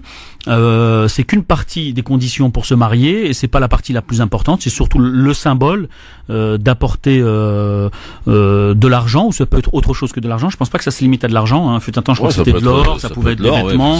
Ouais, c'est surtout en fonction des capacités du marié. Donc après, bon, c'est une affaire qui n'est pas une affaire. Après, comme je dis, les interprétations sont multiples en islam. C'est ça pour pas grand chose finalement. Ouais, je pense qu'il y a autre chose qui peuvent être prioritaires en Égypte ou en Tunisie, hein, notamment le chômage, l'éducation, la santé, les infrastructures. Après, rebondir sur l'aspect religieux, je pense qu'ils n'ont pas de leçon à donner à la Tunisie à ce niveau-là. Karim, bonsoir. Bonsoir, Karim. J'allais t'appeler Karim, tu vois, mon cher Christophe. C'est toi, Karim. Moi, c'est Christophe. Oui, bonsoir, monsieur Nadir. Bonsoir. Donc, moi, j'écoute là, j'étais en train d'écouter, je me rasais quand j'écoutais le fameux Joseph, mais moi, je crois que j'ai rien compris à ce qu'il a dit. Alors, il avait un accent tel que j'ai rien compris à ce qu'il a dit, mais d'après la dame qui est passée derrière, apparemment, il nous reprochait de considérer la France comme un pays raciste. Bon, bah, écoute, chacun son opinion. Mais ce que je voulais dire, vous appelez, vous savez, il a qu'à lire le livre de Gunther Wallraff qui s'appelait Dans la peau d'un noir. Je sais pas si quelqu'un le connaît, ce livre. C'est un mec qui s'était il avait tout fait pour avoir la peau d'un noir. C'est un blanc, et puis, c'était un Allemand. Mais qui est mort, je crois, il y a pas longtemps, hein. Il a fait une lettre il y a pas longtemps, c'est un Allemand. Il a écrit ça dans les années 50 et il a vécu dans la peau d'un noir parce que personne ne voulait le croire quand il parlait du racisme noir. Et il s'est fait casser la gueule, il s'est fait, il est passé partout. Il leur a dit, voilà ce que c'est. Faudrait qu'un jour quelqu'un le fasse, hein, ici pour leur montrer ce que c'est que la vie d'un musulman. Je dis bien d'un musulman, je parle pas d'un blanc ou d'un bonzé, parce que ça devient vraiment de pire en pire. Mais moi, je veux simplement dire, j'ai entendu Christophe tout à l'heure qui citait une députée, Sonia, je sais pas Sonia Krimi, Karim. Oui, ben moi, j'ai parti à mon âge, hein, maintenant, moi, je retiens plus les noms. Mais j'ai retenu que c'était Sonia, une Tunisienne, d'après ce que tu vas dire. Enfin, bref. Mais moi, moi, je suis quelqu'un de gauche, hein, je vote Mélenchon, par exemple, je suis pas du tout de droite. Mais je comprends pas qu'on puisse continuer à faire ce procès à la France, de dire, la France, elle doit faire ceci, elle doit faire cela en matière d'immigration. Et c'est pas Jean-François ou Bertrand ou Jean-Louis qui vous le dit, hein, c'est Karim. Donc, je suis bien placé pour parler de ces choses-là et on pourra pas dire que conclusion, Karim, j'ai la pub, conclue. Oui, je voudrais dire que la France a le droit d'accueillir qui elle veut chez elle, et je comprends pas qu'on lui fait constamment ce procès et qu'on ne fait jamais le procès aux pays maghrébins de ne pas donner ce qu'il faut à leurs ressortissants pour qu'ils puissent vivre chez eux dignement. Merci, Karim. Elle a commencé par geler les avoirs des dirigeants algériens, elle ferait déjà un grand pas vers l'arrêt de l'immigration algérienne. Voilà. Bon, Karim, c'est dit. Comment ça, c'est plus compliqué que ça, Nadir? Ah, c'est plus compliqué que ça, parce que l'immigration, s'il y a une immigration, c'est qu'il y a une raison. Ouais. On immigre pour des raisons économiques, pour des raisons de guerre, pour un ensemble de choses. Il y a un moment, on peut comprendre la posture de certains Français du fait de croire, je me dis de croire, que la France recueillerait plus de réfugiés ou d'émigrés que d'autres. Bon, c'est pas tout à fait le cas. Et on est de retour dans un instant, on va ouvrir notre débat sur les familles recomposées. Vous êtes concernés, vous en connaissez. Apportez-nous des témoignages, on en parle au 01 40 33 9000, à tout de suite. France Maghreb 2, France Maghreb 2. Soyez les bienvenus sur France Maghreb 2 pour Retour à la maison et merci de votre fidélité plus que jamais à l'écoute du Grand Forum, de votre émission qui vous ressemble mais aussi et surtout qui vous rassemble, chers amis auditrices, auditeurs. Tous les jours nous sommes là à vous, à votre écoute, vous accompagner pour essayer, de décortiquer l'actualité, mais aussi des sujets de notre vie quotidienne. Ensemble, on en parle, bien sûr, sans langue de bois, en toute liberté, et surtout avec respect, c'est important. Vous nous appelez pour ce faire, le numéro de téléphone 01 40 33 9000. Bien sûr, pour nous joindre dans un instant, notamment pour nous parler des familles recomposées. On va ouvrir ce dossier parce que il y a une explosion de divorces constatée et on voit qu'il y a quelques difficultés d'adaptation, notamment dans les familles recomposées. Est-ce que pour une femme qui est divorcée, qui a des enfants, est-ce que c'est compliqué pour retrouver un homme avec qui partager sa vie, qui plus est, qui a des enfants? Les enfants de madame et de monsieur, ne s'entendent pas toujours, donc ça occasionne des situations un peu, des tensions, voilà, des situations un petit peu compliquées. Donc vous pouvez nous apporter vos témoignages, bien sûr, dans un instant, dans cette émission du Grand Forum sur France Maghreb 2. Je crois que Nadir, tu voulais finir donc sur ce que nous évoquions juste avant la pub, ou t'as tout dit? Alors c'était quoi? T'es sur quel sujet? Eh ben, on parlait notamment des migrants par rapport à Karim. Voilà, Karim qui disait la France peut choisir les migrants qu'elle veut, quoi. Non, mais heureusement que chaque pays est indépendant et maître de son devenir, notamment par rapport aux flux migratoires. Mais après, c'est la façon, c'est toujours pareil. Et puis surtout, ce qu'on laisse paraître, on donne cette impression d'invasion. On fait croire aux Français que la France est envahie d'immigrés. C'est pas vrai. La Turquie ou l'Allemagne ou d'autres pays scandinaves ouvrent leurs portes bien plus que la France. On fait croire qu'il y a une invasion. Après, il faut distinguer l'immigration économique, celle qui va apporter éventuellement des ressources pour la France, et tous les réfugiés dus aux guerres. Et donc à partir de là, il faut distinguer les choses. Mais après, la France, son point de vue, il est aussi paradoxal, parce que d'un côté, elle fait croire qu'elle se plaint de ce flux, mais aussi elle est aussi responsable d'une partie de ce flux, notamment quand on regarde un peu la Libye, qui a déstabilisé la Libye. C'est la France. Donc maintenant, ça a un coût qui va être en milliards, parce que c'est pas quelque chose qui va se résoudre dans l'instant. Ça va durer des années, des années. Donc la France, faut qu'elle assume la position qu'elle a prise quand elle est partie en guerre toute seule en Libye, qu'elle a déstabilisé ce pays. On voit l'Irak, l'Afghanistan et d'autres pays qui ont été déstabilisés. Pour se remettre d'une guerre, ça prend pas 5 ans ou 10 ans. Parfois c'est très long, c'est très long, et ça peut prendre plusieurs générations. Donc il faut prendre aussi en partie, ou faut prendre en compte cette partie-là, le fait d'avoir déstabilisé ces pays. Et si on veut résoudre, et notamment l'immigration, il faut aussi se pencher là-dessus, essayer d'être pragmatique, juste, honnête, notamment par rapport à l'histoire, et trouver une solution pour que éventuellement chacun reste dans son pays. Mais pour rester dans son pays, il faut trouver des conditions qui permettent de rester, de vivre dignement, et c'est compliqué parce qu'il y a des problèmes qui sont géopolitiques, notamment des intérêts économiques de certains pays qui sont pas dits ouvertement, et qui en douce font des choses contrairement à ce qu'ils peuvent expliquer publiquement. Bon, allez, je vous rappelle aussi la question du jour, hein, Jawad Ben Daoud, qui est en procès, vous le savez, jusqu'à la semaine prochaine. Est-ce que selon vous, il connaissait donc les personnes qui logeaient, donc ce logeur de Saint-Denis, sur leur situation, à savoir qu'ils étaient donc terroristes? Eh bien, vous répondez oui sur Facebook, ou non d'ailleurs sur France Maghreb 2, ainsi que sur Twitter LGF officiel. Pour l'heure, avant d'accueillir vos appels pour parler des familles recomposées, eh bien, un petit tour par le zapping, et on peut dire qu'il y a une affaire qui fascine les médias donc depuis quelques jours. C'est l'affaire Jonathan Daval. Voici l'analyse de Roland Coutenceau, qui est expert judiciaire. Il a été pris à son propre piège, c'est ce qu'il déclare. Écoutez.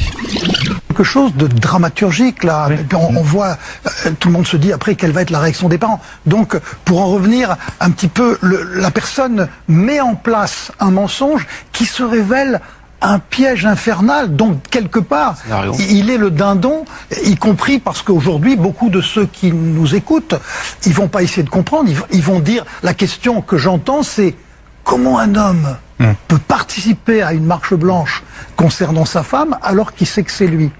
Mais en même temps, la prise de conscience, et si quelqu'un d'autre est mis en examen, on voit bien la conscience. Est-ce que je vais me dénoncer à ce moment-là? Est-ce que je craque à ce moment-là? Ou même, regardez, moi je pense que c'est un garçon ordinaire. Il y a des hommes violents dans le couple où finalement les enquêteurs se disent bon, ça nous étonne pas trop de lui. Mais là, on a un personnage intéressant qui est relativement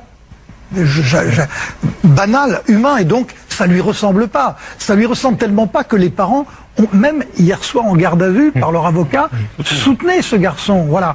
Donc, mais je crois que la question d'un homme comme ça, c'est à quel moment je vais craquer quand je vois la marche infernale de ce que mon mensonge a mis en place. Et une marche blanche, c'est le summum de... Là, le meurtrier, regardez comme ce village a changé. Avant, le meurtrier était quelqu'un, c'est pas chez nous, même au-delà du... C'est-à-dire c'est quelqu'un de l'extérieur, un serial killer, un serial violeur. Et puis finalement, tout d'un coup, ça implose.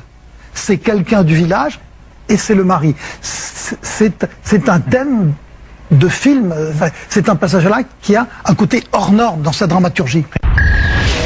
Voilà pour ce témoignage, en tout cas, mon cher ami Nadir, cette analyse de cet expert judiciaire. Dans la rubrique coup de gueule, tiens, je vous propose d'aller à l'Assemblée nationale. Ça s'est passé hier lors de la séance de questions au gouvernement. Le député François Ruffin a poussé un coup de gueule sur les hôpitaux et leurs conditions de travail, en sortant même d'ailleurs le carnet de chèques. Écoutez. Partout, à Paris, à Bordeaux, à Marseille, à Strasbourg, les hôpitaux craquent. Les médecins s'alarment. Qu'avez-vous à leur offrir? De la compassion, ça oui, vous en avez. Et je l'admets, ça vaut mieux que le mépris. Mais que prévoit concrètement votre budget de la sécurité sociale? 0 création de postes, 1,6 milliard d'économies. Quand, rappelons-le, il faut toujours le rappeler, et nous comptons bien vous le rappeler durant 5 années, cet automne, vous avez trouvé 5 milliards en toute urgence. Mais c'était pour les riches, pour supprimer leur impôt sur la fortune. Pour les pauvres, c'est toujours en millions. Pour les riches, c'est en milliards. Alors, Madame Buzyn, nous vous le demandons, délaissez un instant les belles paroles. Ne me répondez même pas un mot, pas une phrase. Je n'en serai pas outré. Faites simplement un geste. Sortez le carnet de chèques. Merci, monsieur le député. Voilà, c'est François Ruffin donc qui a poussé un gros coup de colère, et pour le coup, je le partage, il est tout à fait légitime, parce que pour connaître des personnes qui travaillent dans les hôpitaux dans des conditions absolument désastreuses, il y a un manque de personnel criant, et voilà, c'est consternant, et voilà, bravo en tout cas à François Ruffin. Hein, le sujet qui a concerné tous les médias depuis 2 jours, l'EHPAD, c'est la même chose que les hôpitaux. Il n'y a pas de moyens humains, il n'y a pas de moyens financiers aussi importants que les défis d'aujourd'hui. Donc c'est vrai que le gouvernement doit vraiment prendre ce sujet à bras le corps et répondre aux attentes, parce que c'est la société. Parce qu'il est très important. C'est 7 millions de personnes qui fréquentent les hôpitaux en France. C'est primordial pour la société française. Bon, en tout cas, je vous épargne dans le zapping aujourd'hui Gérald Darmanin et la difficulté de la droite de condamner ou pas d'ailleurs le fait qu'il reste au gouvernement. Ils sont un petit peu pris entre deux sacs. Vous avez d'un côté Laurent Wauquiez qui demande son départ, et puis d'autres qui sont un peu plus mesurés en disant voilà, on va pas commencer à s'immiscer dès qu'il y a une affaire, une présumée ou une accusation présumée, à commencer à s'immiscer. Donc la droite très embarrassée par l'affaire Gérald Darmanin. On va maintenant ouvrir ce dossier de sujet de société, parce qu'on va de temps en temps comme ça en ouvrir. Ça permet aussi de changer et de parler de la vraie vie aussi, et pas forcément celle de la politique qui peut parfois nous emmener dans tous les sens. Mais parler de la vraie vie, c'est parler de ces familles recomposées. Pourquoi? Parce qu'on a enregistré et constaté un nombre record de divorces aujourd'hui, Nadir. Et donc après ces divorces, beaucoup font le choix de refaire leur vie avec une femme ou un homme. Donc d'où les familles recomposées, parce que pour la plupart du temps, quand on divorce, on a des enfants. Et pour une femme, d'avoir des enfants, de se remarier, ça peut paraître parfois très compliqué. Qui plus est, si vous trouvez aussi un mari qui a lui-même aussi des enfants, des cohabitations qui peuvent parfois engendrer quelques difficultés. Donc, d'où vos témoignages. Aujourd'hui, on en parle et sans langue de bois, avec vos témoignages, tranquillement, direct à l'antenne, au 01 40 33 9000. On va prendre Fatima, je crois, qui est avec nous. Fatima? Bonjour Christophe, bonjour à Nadir. Bonjour Fatima. Tout d'abord, je voudrais remercier Nadir pour son analyse sur les réfugiés. Sa réponse à Karim, je crois. Il prétend s'appeler Karim. Moi, d'ailleurs, Nadir a tout dit avec Saha. Si les Européens n'ont pas, comment dire, je veux pas être vulgaire, n'ont pas mis la pagaille dans les pays arabes africains, comme vous dites, comme la Libye, comme l'Irak, comme ceci, il n'y aurait pas tout ce flux de gens qui partent de leur pays. Parce qu'avant, on n'entendait pas les Syriens, les Irakiens, les ceci venir en Europe. Fatima, ça ne vous aura pas échappé qu'on a changé de sujet, hein? Non, je voulais juste répondre à Karine, si vous me permettez, Christophe. Parce que le jour où ils arrêteraient de placer des pantins à la tête des pays africains comme l'Algérie, comme la Tunisie, comme ceci, cela, et ben là, les gens ne partiront plus. Parce qu'ils qu'est-ce qu'ils vont faire, hein? Ils peuvent rien faire. Il y en a qui sont pas violents. Bon. Il y en a qui sont violents, ils se laissent pousser une barbe et ils deviennent violents. Mais il y en a d'autres qui sont pas violents. Alors ils se disent la meilleure des choses, il faut qu'on aille ailleurs. Donc je te remercie Nadir. Et je dis à Karim. ce pseudo Karim que les Algériens, Ils n'ont pas besoin de la France. Il y a ceux qui étaient là. Et la France, elle a été 131 ans ou 132 ans en Algérie. Ouais. Donc nous aussi, on va rester 135 ans, le temps que notre pays se relève, et après on repart. Merci Fatima. Voilà. Bon, petite aparté, ma chère Fatima. 01 40 33 9000 pour nous appeler vos témoignages. Nadir, sur les familles recomposées, peut-être que tu as le cas de personnes que tu connais. Non, mais bon, je voulais pas rentrer dedans, mais c'est aussi mon cas. Après, c'est vrai que c'est une réalité de la société française aujourd'hui. Il y a de plus en plus de personnes qui divorcent. C'est l'époque qui veut ça. Après, c'est vrai qu'il y a des problématiques qui sont liées à ces situations, notamment pour les mères, parce que c'est souvent, je crois, majoritairement les mères qui ont la garde des enfants. Donc c'est elles qui supportent le plus cette situation, tant par rapport à l'éducation des enfants, le logement, les revenus, tout un ensemble de choses qui sont liées en général à la responsabilité des parents. Mais quand c'est un parent, une mère qui a cette responsabilité, c'est plus compliqué. Donc c'est vrai que l'État devrait prendre aujourd'hui la mesure de cette situation qui peut amener des grandes difficultés par la suite, notamment par rapport à l'éducation des enfants, aux moyens qu'on peut donner aux mères pour éduquer leurs enfants le plus convenablement possible. Ouais. Je pense qu'il devrait avoir des enquêtes parlementaires pour faire un point sur la situation, parce que je pense que c'est une situation malheureusement qui va continuer à se dégrader. Ça va pas s'améliorer au vu de ce qu'on voit, de ce qu'on comprend. Donc je pense qu'il est urgent que les parlementaires se penchent sur cette situation pour trouver des solutions, comme je dis, tant pour le logement, pour l'éducation, pour les moyens, pour les vacances, pour les vêtements. Comme je t'ai dit, c'est généralement les femmes qui s'occupent de tout ça, donc ça peut être très compliqué pour elles. Donc je pense Nadir, il y a aussi une autre problématique, c'est qu'une femme, aujourd'hui, parlons clairement, qui est divorcée et qui a des enfants, pour se remarier, surtout qui plus est dans les traditions, etc., c'est très compliqué. Ah, culturellement, tu veux dire par rapport aux Maghrébins ou voilà, bien entendu. Ah oui, non, ça c'est clair. Faut parler vrai, quoi, tu vois. C'est sûr que pour certains, il y a la culture qui pose un problème. Vos témoignages, en tout cas, on les attend. 01 40 33 9000. Religieusement, normalement, c'est pas un problème, mais culturellement, ça peut l'être. C'est vrai qu'il y a des mentalités. Quels sont les problèmes constatés, par exemple, lorsqu'on est une famille recomposée, que l'on a chacun, donc le couple, chacun du couple, des enfants? Par exemple, ça peut être compliqué, notamment quand on a des enfants qui sont assez âgés ou qui sont adolescents. On connaît la période assez critique de l'adolescence. Est-ce que c'est parfois compliqué? Est-ce que les enfants des deux conjoints s'entendent? Ah bah après ça dépend de l'intelligence et le rôle aussi que peut avoir le conjoint vis-à-vis des enfants de l'autre. Ouais, tout à fait, c'est à l'intelligence des parents. Si les parents vivent une certaine harmonie et sont capables de la montrer au quotidien, je pense que ça va influencer les enfants des deux côtés, et ça peut apporter des éléments qui peuvent être dans le bienvenu par rapport à cette nouvelle façon de vivre. Après, c'est compliqué parce qu'il y a d'autres facteurs qui peuvent rentrer en compte, comme je t'ai dit, le logement, le fait de ne pas être en permanence avec les enfants, de savoir après que les enfants peuvent s'entendre entre eux. Tu sais, en général, les enfants sont plus, sont moins, comment dirais-je, touchés par rapport au quotidien et aux difficultés de la vie, donc il y a des éléments qui vont pas rentrer en compte, donc ils vont peut-être plus facilement s'adapter entre eux que des parents pourront adopter ou adapter ou concilier leur vie avec d'autres enfants. C'est-à-dire quand on est adolescent, quand on a ses parents qui se sont séparés, qui divorcent, et quand on a par exemple, je prends l'exemple de la mère, mais ça peut être exactement l'inverse avec le père, un beau-père ou une belle-mère qui entre à la maison, bah ça peut paraître parfois très compliqué à gérer pour un enfant. Ah, surtout au début, oui, bien sûr. Parce que comment trouver sa place, comment essayer de pas, je vais pas dire se faire aimer, mais en tout cas se faire respecter auprès de l'enfant de son conjoint. Ça peut être compliqué parfois. Vos témoignages là-dessus nous intéressent au 01 40 33 9000. Nadir, comment fait-on justement pour essayer de prendre sa place, de prendre ses marques? C'est vrai qu'au premier abord, pour les gens qui vivent pas comme ça, ça peut être très compliqué, mais ça peut être aussi très facile, parce qu'il faut pas chercher à imposer quoi que ce soit, chercher absolument à se faire aimer. Je pense que c'est pas la bonne solution. Maintenant, s'il y a un couple qui s'est créé, et c'est aux enfants de comprendre que ce couple leur permettra, malgré cette situation, de trouver un équilibre, parce que c'est toujours la chose qu'il faut rechercher, l'équilibre.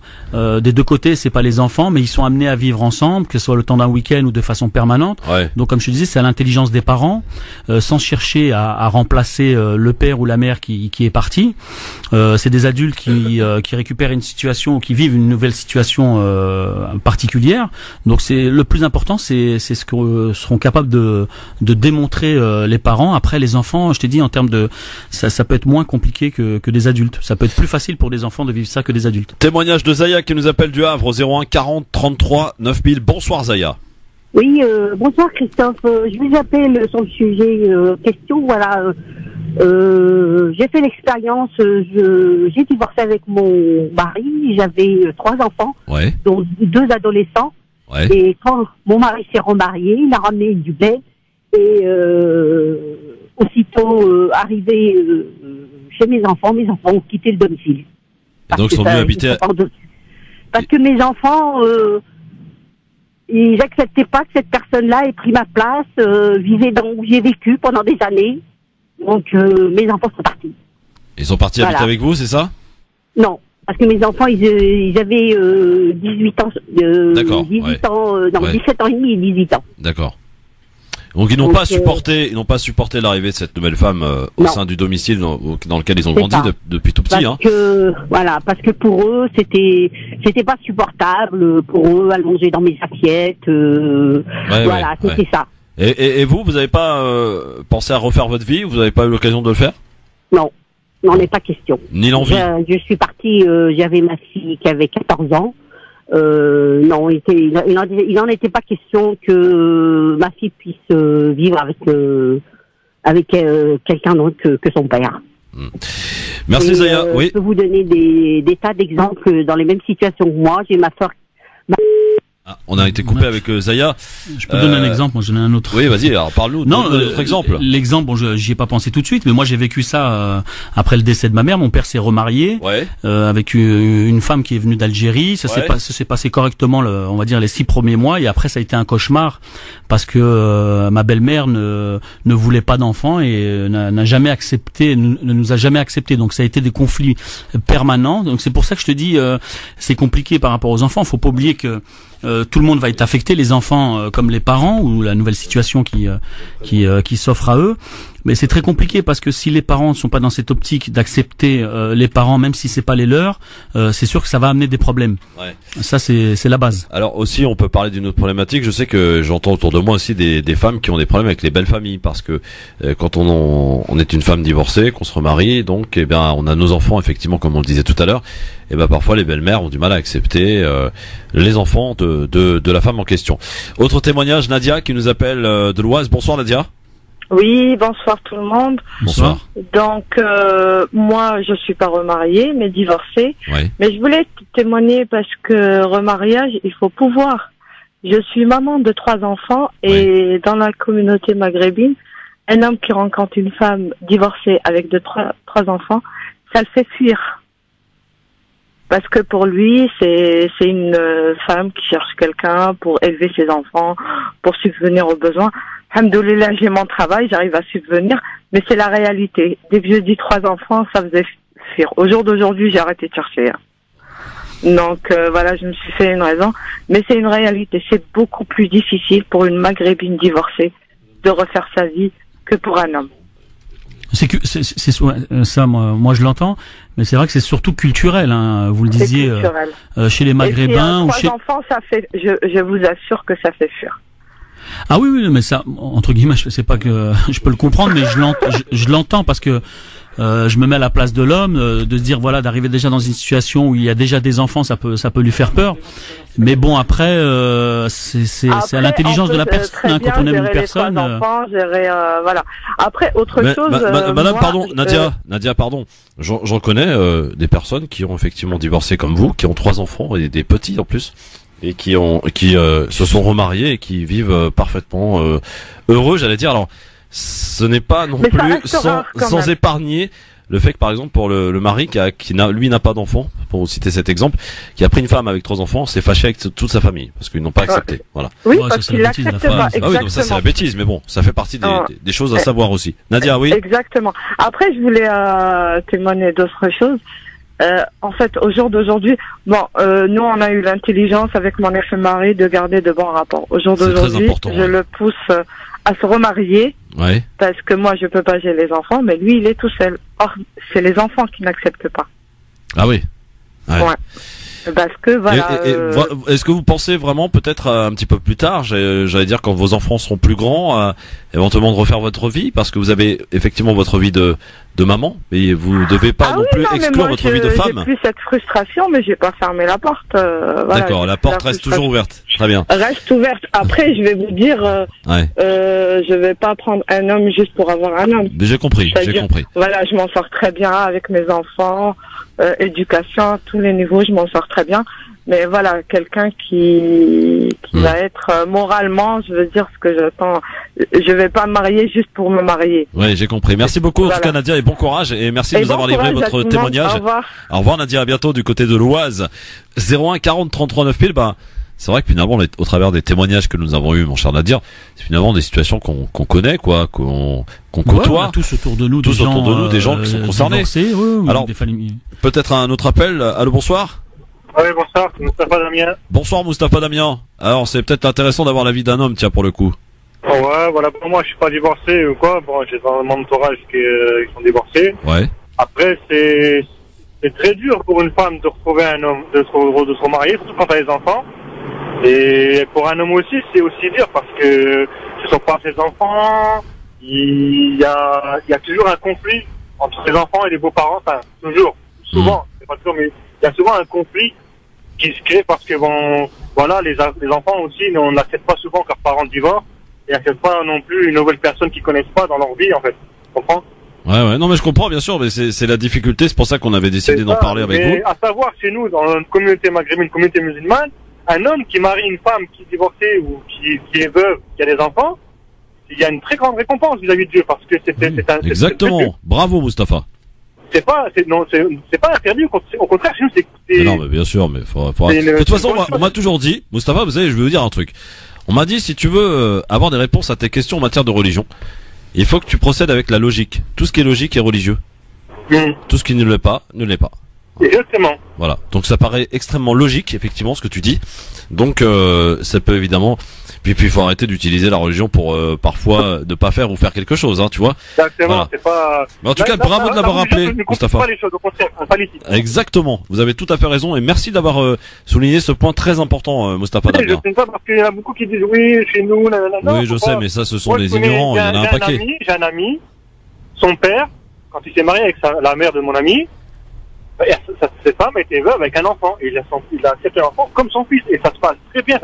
L'enfant c'est l'aîné et ça se passe super bien. Celui qui n'est pas son fils de cette personne, enfin qui sont demi-frères, mon ami, ça s'entend très bien avec ses frères, avec son beau-père. Il a une famille aussi. Ça se passe super bien. Il y a pas de, c'est pas, faut pas généraliser des cas qui sont. Effectivement. Merci Moustapha en tout cas pour ton témoignage depuis Amiens. À très bientôt. À bientôt. Merci beaucoup. Voilà, en tout cas, écoutez, je pense qu'on sera amené à en reparler parce qu'il y a beaucoup de témoignages pour le coup dans cette émission pour ce sujet en particulier. Et on souhaite évidemment tout le bonheur du monde à tout le monde. Ça, c'est l'essentiel.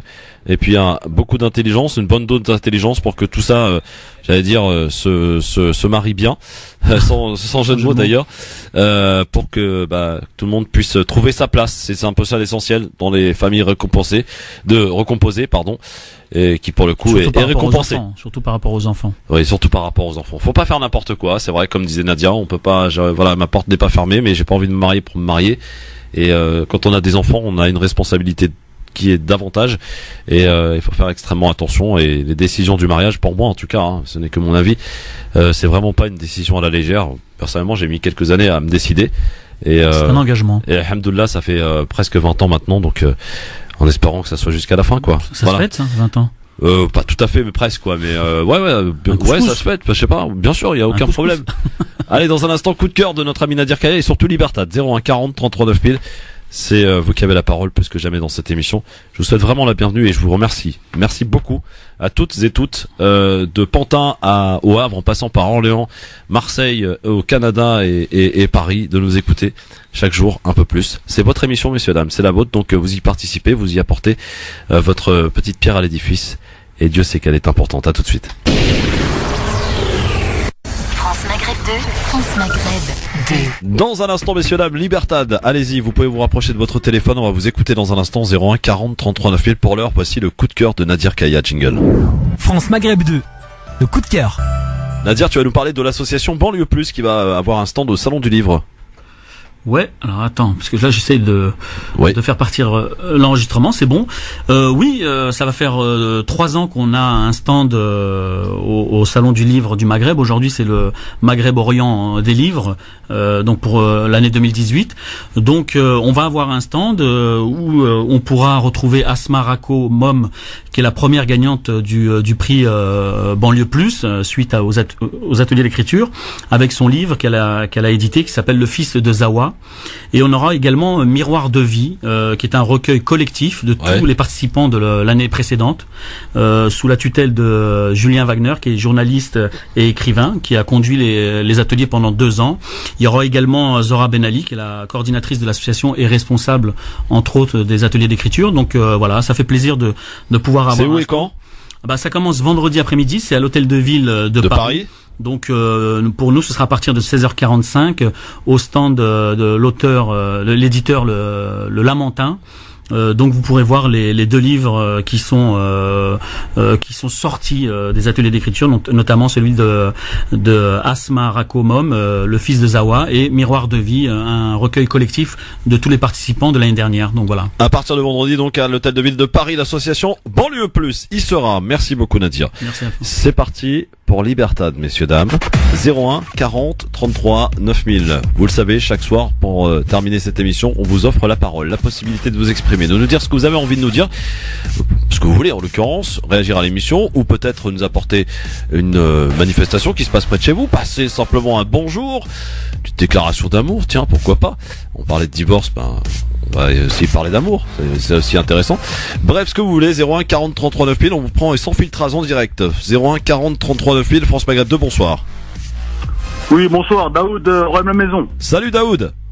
Comment tu vas? Ça va très bien Daoud, on t'écoute. Ah bah ouais, c'était par rapport au sujet tout à l'heure. Parce qu'en fait, je parlais avec un ami à moi. Ouais. Et j'avais une idée de sujet. Oui. Tu vois, ce sont les pères maghrébins, tu vois, d'un certain âge. Oui. Qui sont souvent à la retraite, tu vois. Et décident de lâcher, tu vois, leur famille. Ah oui. Ah oui. Oui, c'est vrai. Oui. Et du jour au lendemain, des fois mariés 20, 30, 40 ans. C'est vrai. Aller au pays et prendre une jeune femme. C'est terrible. Tu vois, je trouve ça dégueulasse pour la famille qui reste ici. Ouais. Et c'était un sujet, si tu pouvais faire un de ces 4, c'était pas mal. Avec grand plaisir. Merci beaucoup Daoud. Oui. Et un dernier truc. Vas-y. Un dernier truc. Ouais. Et force aux soldats turcs qui sont en Syrie.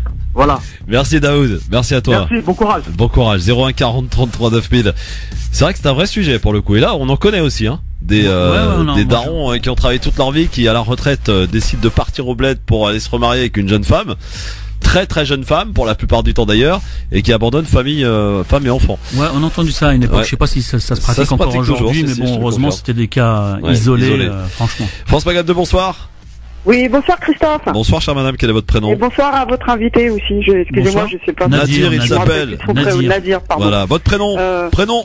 Nora de Paris. Nora, qu'est-ce qui se passe? Alors voilà, j'avais vu un texte il y a quelques mois, enfin que j'ai gardé. Ouais. C'était un texte d'un monsieur qui s'appelle Rigoberta Menchú. Alors si vous voulez 2 secondes, je le lis. Allez, c'est pas long, hein. Alors le racisme, enfin bon, je parlerai plus préjugé parce que il y a que la race humaine, voilà. Donc bon, je lis exactement comme il a écrit. Le racisme est l'expression du cerveau réduit à sa plus simple expression. Voilà. Bah oui, écoutez, c'est pas mal. C'est très court, très éloquent. Très limpide. Voilà. Merci beaucoup. Au Nora, à bientôt. Bonne soirée Nora, à bientôt. 01 40 33 9000. Marseille, Dijon, Clermont-Ferrand, Metz, Reims, on se réveille, mesdames, messieurs. C'est Libertad.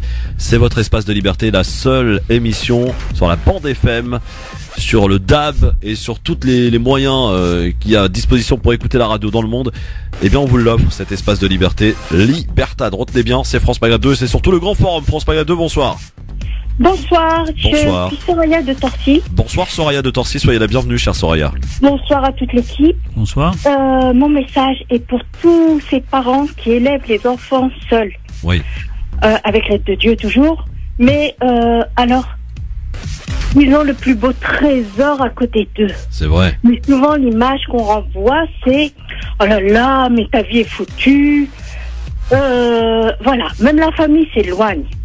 Alors de là à ce qu'il y ait des âmes nobles pour accueillir ces petits, c'est rare. Ça existe, mais c'est rare. Mais en attendant, ne jamais oublier que le bonheur, c'est ses enfants autour. Un jour, ils vont grandir. Un jour, ils vont faire leur vie. Et c'est aujourd'hui qu'il faut prendre le temps de leur donner le temps parce que ce sont des enfants. Ouais, c'est le plus beau des héritages. Merci Soraya, merci beaucoup, c'est extrêmement touchant ce que vous venez de dire, merci beaucoup. Bon courage. Bon courage à vous. Je voudrais juste rajouter en disant que c'est le plus beau, le plus bel des héritages. Exactement. Eh oui, bah oui, non mais elle a tout dit je pense. Hein. Tout à fait. Voilà, 01 40 33 9000, bonsoir. Oui, bonsoir, comment allez-vous? Bah écoutez fort bien, quel est votre prénom? Yanis. Yanis, il nous appelle d'où, cher Yanis? J'appelle du virage d'Auteuil. Yanis, on t'écoute. Bah, je dis, rendez-vous le 14 février pour le PSG Real. Hein. Ouais, Oula, et alors, tu le sens comment, Yanis? Bah, moi, je dis que le PSG va passer. Wow. Ah, Yanis, ici c'est... Paris. Voilà. Paris est magique. Ouh là là. Extraordinaire, exactement. Spécial dédicace aux Marseillais d'ailleurs. Bonne soirée à tout le monde, hein. Merci Yanis. Allez, ciao. Ciao, ciao, le 14 février, le jour de la Saint-Valentin. Et ouais, mesdames. Ah, ça c'est pour vous, ça. C'est cadeau. Le soir, c'est soirée foot. Il n'y a pas de Saint-Valentin. De toute façon, on s'en fout. C'est une truc commercial, non? Ok. Ouais. Bon. Qu'est-ce qu'on fait? On en prend un dernière 01 40 33 9000. C'est maintenant. Dernier 01 40 33 9000 pour nous dire ce que vous voulez. C'est Libertal, évidemment, sur France Maghreb 2. Demain, on sera avec Redouane Moumine et avec Youssef Brakni. Et ça va être sympa aussi. Puis vendredi, il y aura Alan Zawani et Mourad Goual. Voilà pour le programme des émissions, les 2 dernières de la semaine. Bon, eh ben non, on me dit que faut y aller maintenant parce qu'après j'ai l'habitude de rendre l'antenne en retard. Moi, je me fais engueuler et on va essayer de la rendre à l'heure pour une fois. Merci beaucoup Nadir. Merci à toi. Ce fut encore une très belle émission pour aujourd'hui et retour demain évidemment à partir de 16h. Soyez restés connectés bien sûr aux réseaux sociaux. Christophe le Grand Forum, Twitter LGF officiel, votre émission qui s'arrête jamais. Vous pouvez notamment nous proposer, comme l'a fait Daoud, des sujets de discussion autour de sujets de société, donc n'hésitez pas. Des sujets que vous souhaiteriez qu'on aborde, eh bien vous nous les envoyez sur Facebook, notamment Christophe le Grand Forum. Excellente soirée, merci d'écouter France Maghreb 2, vous avez bien raison. Personne ne vous le reproche pour le coup, il est précisément 18h, le flash de Marine Garel. Bonsoir Marine. Bonsoir à tous. Le CSA retire son mandat au président de Radio France, Mathieu Gallet. Cette décision sans précédent a été prise par les 7 sages du CSA après avoir longuement auditionné Mathieu Gallet lundi. Le PDG de Radio France avait été condamné le 15 janvier à 1 an de prison avec sursis et 20 000 € d'amende pour avoir favorisé 2 sociétés de conseil lorsqu'il présidait l'INA. La ministre de la Culture, Françoise Nyssen, avait jugé son maintien à la présidence de Radio France inacceptable. Du coup, le Conseil supérieur de l'audiovisuel va devoir désigner un successeur à Mathieu Gallet, mais ce processus prendra plusieurs mois. En attendant, c'est le doyen des administrateurs de Radio France qui va assurer l'intérim à la tête du groupe public, comme le prévoient les statuts du groupe. Il s'agit de Jean-Luc Vergne, 69 ans, ancien DRH de plusieurs grands groupes. Laurent Wauquiez persiste et signe. Le Républicain réitère aujourd'hui son appel à la démission de Gérald Darmanin, le ministre qui est visé par une enquête pour viol. Laurent Wauquiez fait pression en dépit de la fracture au sein de son propre parti. Plusieurs ténors à droite appellent au contraire à respecter la présomption d'innocence. Les crues persistent dans les bassins de la Seine et de la Saône. 11 départements restent en alerte orange aux inondations. De nouveaux débordements sont à craindre à cause de la pluie, notamment en Seine-Maritime. L'islamologue suisse Tariq Ramadan a été placé en garde à vue à la police judiciaire de Paris. Il est interrogé dans le cadre de 2 plaintes pour viol. L'épidémie saisonnière de grippe en France a causé un excès de mortalité de 2850 décès entre le 4 décembre et le 7 janvier. Selon Santé publique France, c'est moins qu'en 2016. 120 battements par minute, grande fresque sur les années SIDA et Au revoir là-haut, adaptation d'un roman sur la Première Guerre mondiale, font partie des favoris pour les Césars, qui récompenseront aussi pour la première fois le film ayant fait le plus d'entrées.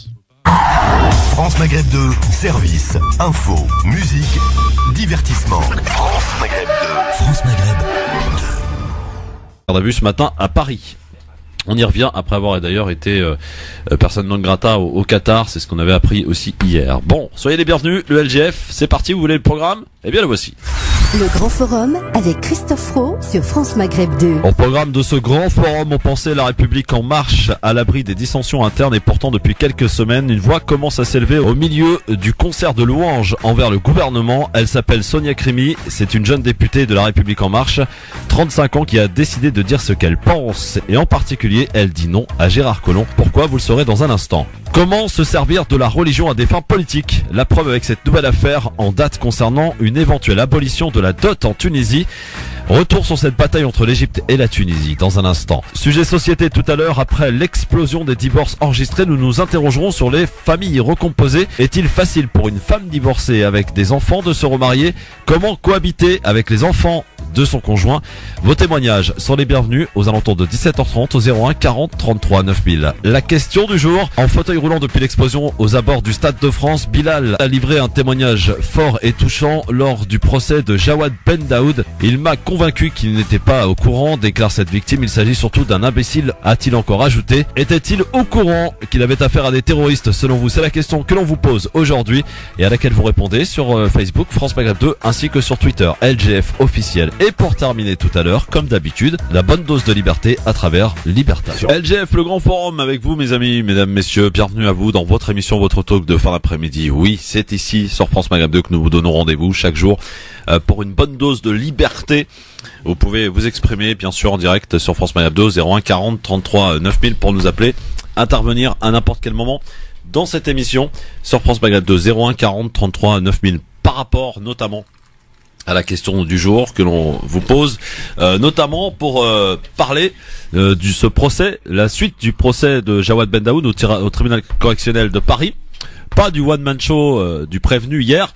Depuis presque une semaine, l'homme soupçonné d'avoir hébergé certains auteurs des attentats du 13 novembre, vous le savez, se défend avec un vocabulaire, on peut dire, assez grossier, des menaces aux avocats notamment. Mais face aux parties civiles qui se sont exprimées hier, son changement d'attitude a été flagrant. L'audience, cette fois, ne ressemble pas aux autres. Jawad Ben Daoud est muet. Ce sont les parties civiles, les victimes, qui ont la parole. L'émotion est saisissante, il y a des larmes, beaucoup de souffrance. Ils ont perdu un enfant, une épouse, un mari, et ils témoignent. Lundi, lorsque vous rendrez votre sentence, vous n'oubliez pas, avec des mots différents, sans faire du cinéma. Après, je pense que les conditions dans lesquelles il est incarcéré depuis maintenant des années, je crois 2 ans, sont propices aussi au fait de rajouter un peu de bêtise à sa propre bêtise. Je pense qu'il y a beaucoup de maladresse, beaucoup de souffrance d'un côté, donc ça va être très compliqué à y voir très clair. Après, si la justice arrive à avoir une réponse claire et quelque part à l'innocenter et à en faire simplement un imbécile qui n'a pas été attentif à ce qui s'est passé, c'est une chose. S'il devient coupable, c'est autre chose. Ça voudrait dire qu'on l'a associé à ces malfaiteurs, et là, ce sera éventuellement une autre réaction à avoir. Peut-être moins humaine, mais bon, au vu de ce qu'on entend, c'est vrai que ça paraît être un individu un peu limité et qu'il est également dans ses propos et dans son manque de respect vis-à-vis des familles. En tout cas, vous intervenez, vous nous donnez votre avis. Est-ce que selon vous, il était au courant, Jawad Ben Daoud, qu'il hébergeait donc des terroristes dans ce fameux bâtiment, ce fameux immeuble qui a été détruit lors de l'assaut, vous vous en souvenez? D'ailleurs, eh bien vous nous appelez au 01 40 33 9000 et vous votez donc sur Facebook, sur Twitter, Facebook France Maghreb 2, Twitter LGF officiel. Alors qu'est-ce que ça donne au niveau des sondages? Vous êtes en grande majorité en fait à dire que non, il n'était pas au courant selon vous, avec 67% sur Facebook à dire non. Alors sur Facebook, on est 67% à dire non et 33% à dire oui, et sur Twitter, c'est à peu près les mêmes chiffres, c'est 29% à dire oui et 71% à dire non. Vous continuez de voter en tout cas, France Maghreb 2 sur Facebook, sur Twitter, LGF officiel, Jawad Ben Daoud. On en parle évidemment avec vous sur France Maghreb 2 et de votre intuition, j'ai envie de vous dire. Voilà. On va parler maintenant de cette affaire qui est à peu près l'affaire en ce moment du moment, et depuis hier notamment. Vous vous souvenez de ses larmes lors des funérailles de sa femme, mais c'est bien lui qui l'a tué, le mari d'Alexia Daval, la joggeuse retrouvée morte dans un bois de l'Est de la France fin octobre, passe aux aveux lors de sa garde à vue. Il a tué, oui, sa femme par accident. Ce sont ses mots, un étranglement lors d'une dispute conjugale.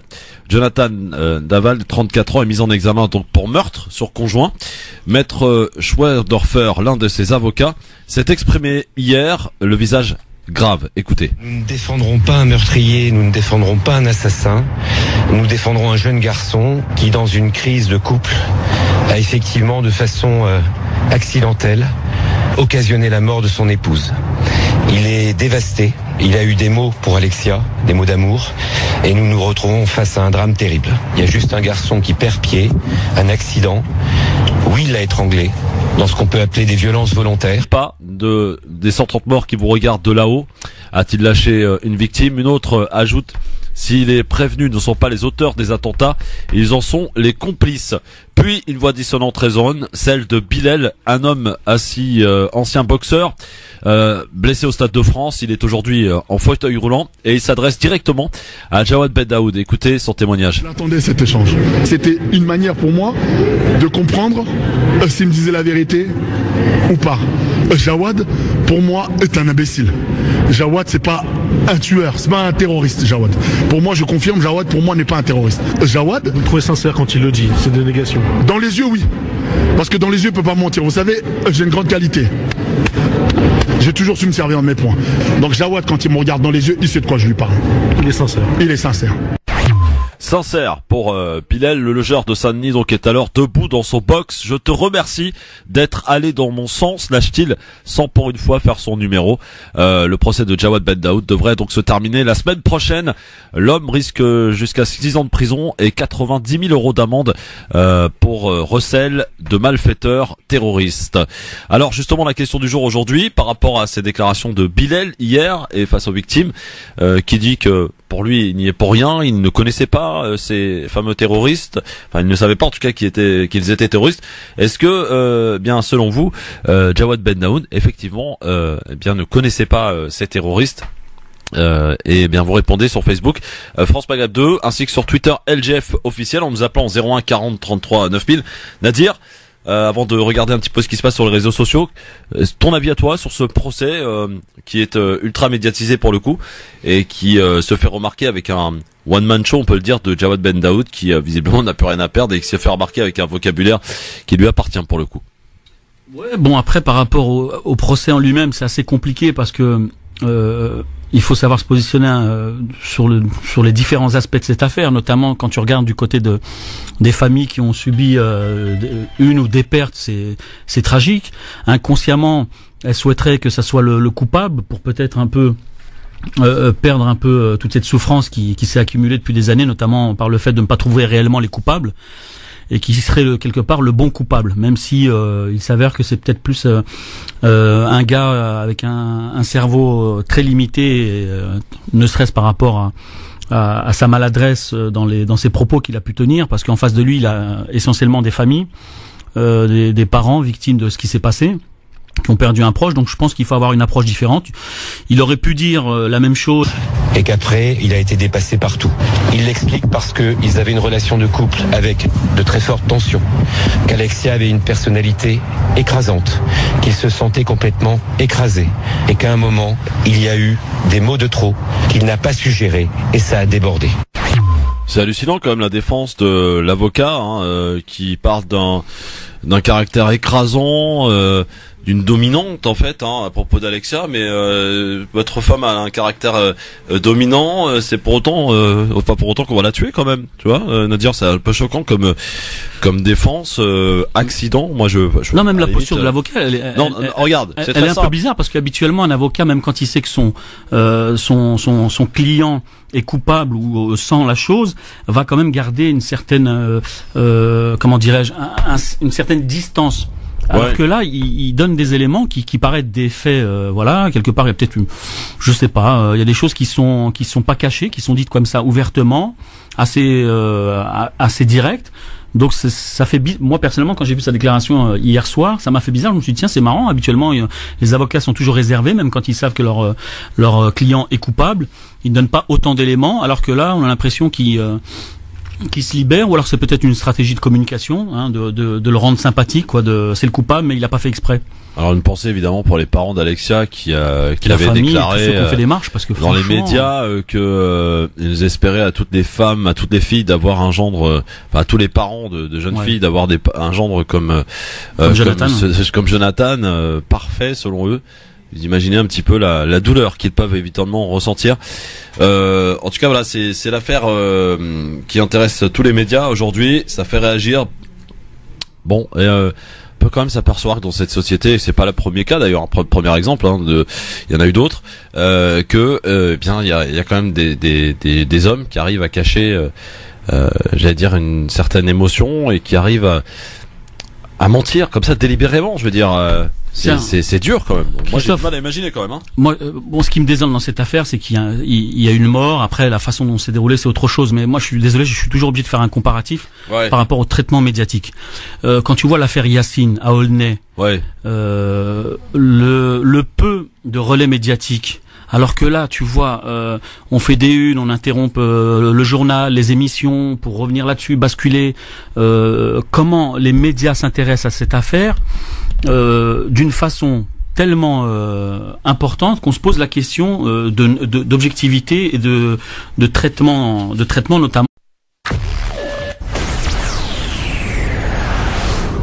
France Maghreb 2, France Maghreb 2. Le Grand Forum, l'émission qui vous ressemble, mais l'émission qui vous rassemble. Votre talk de fin d'après-midi, tous les jours, 16h, 18h. Ravi de vous retrouver en ce mercredi. Nous sommes aujourd'hui le 31 janvier.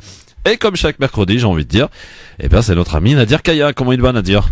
Salut Christophe, salut les auditeurs. Oui, ça va très bien, même s'il pleut un petit peu. Et que le froid est revenu légèrement. Ouais, c'est clair. Ouais. Et pareil que voilà, c'est rien, ça revient le froid là. Enfin, l'hiver arrive, j'ai envie de dire.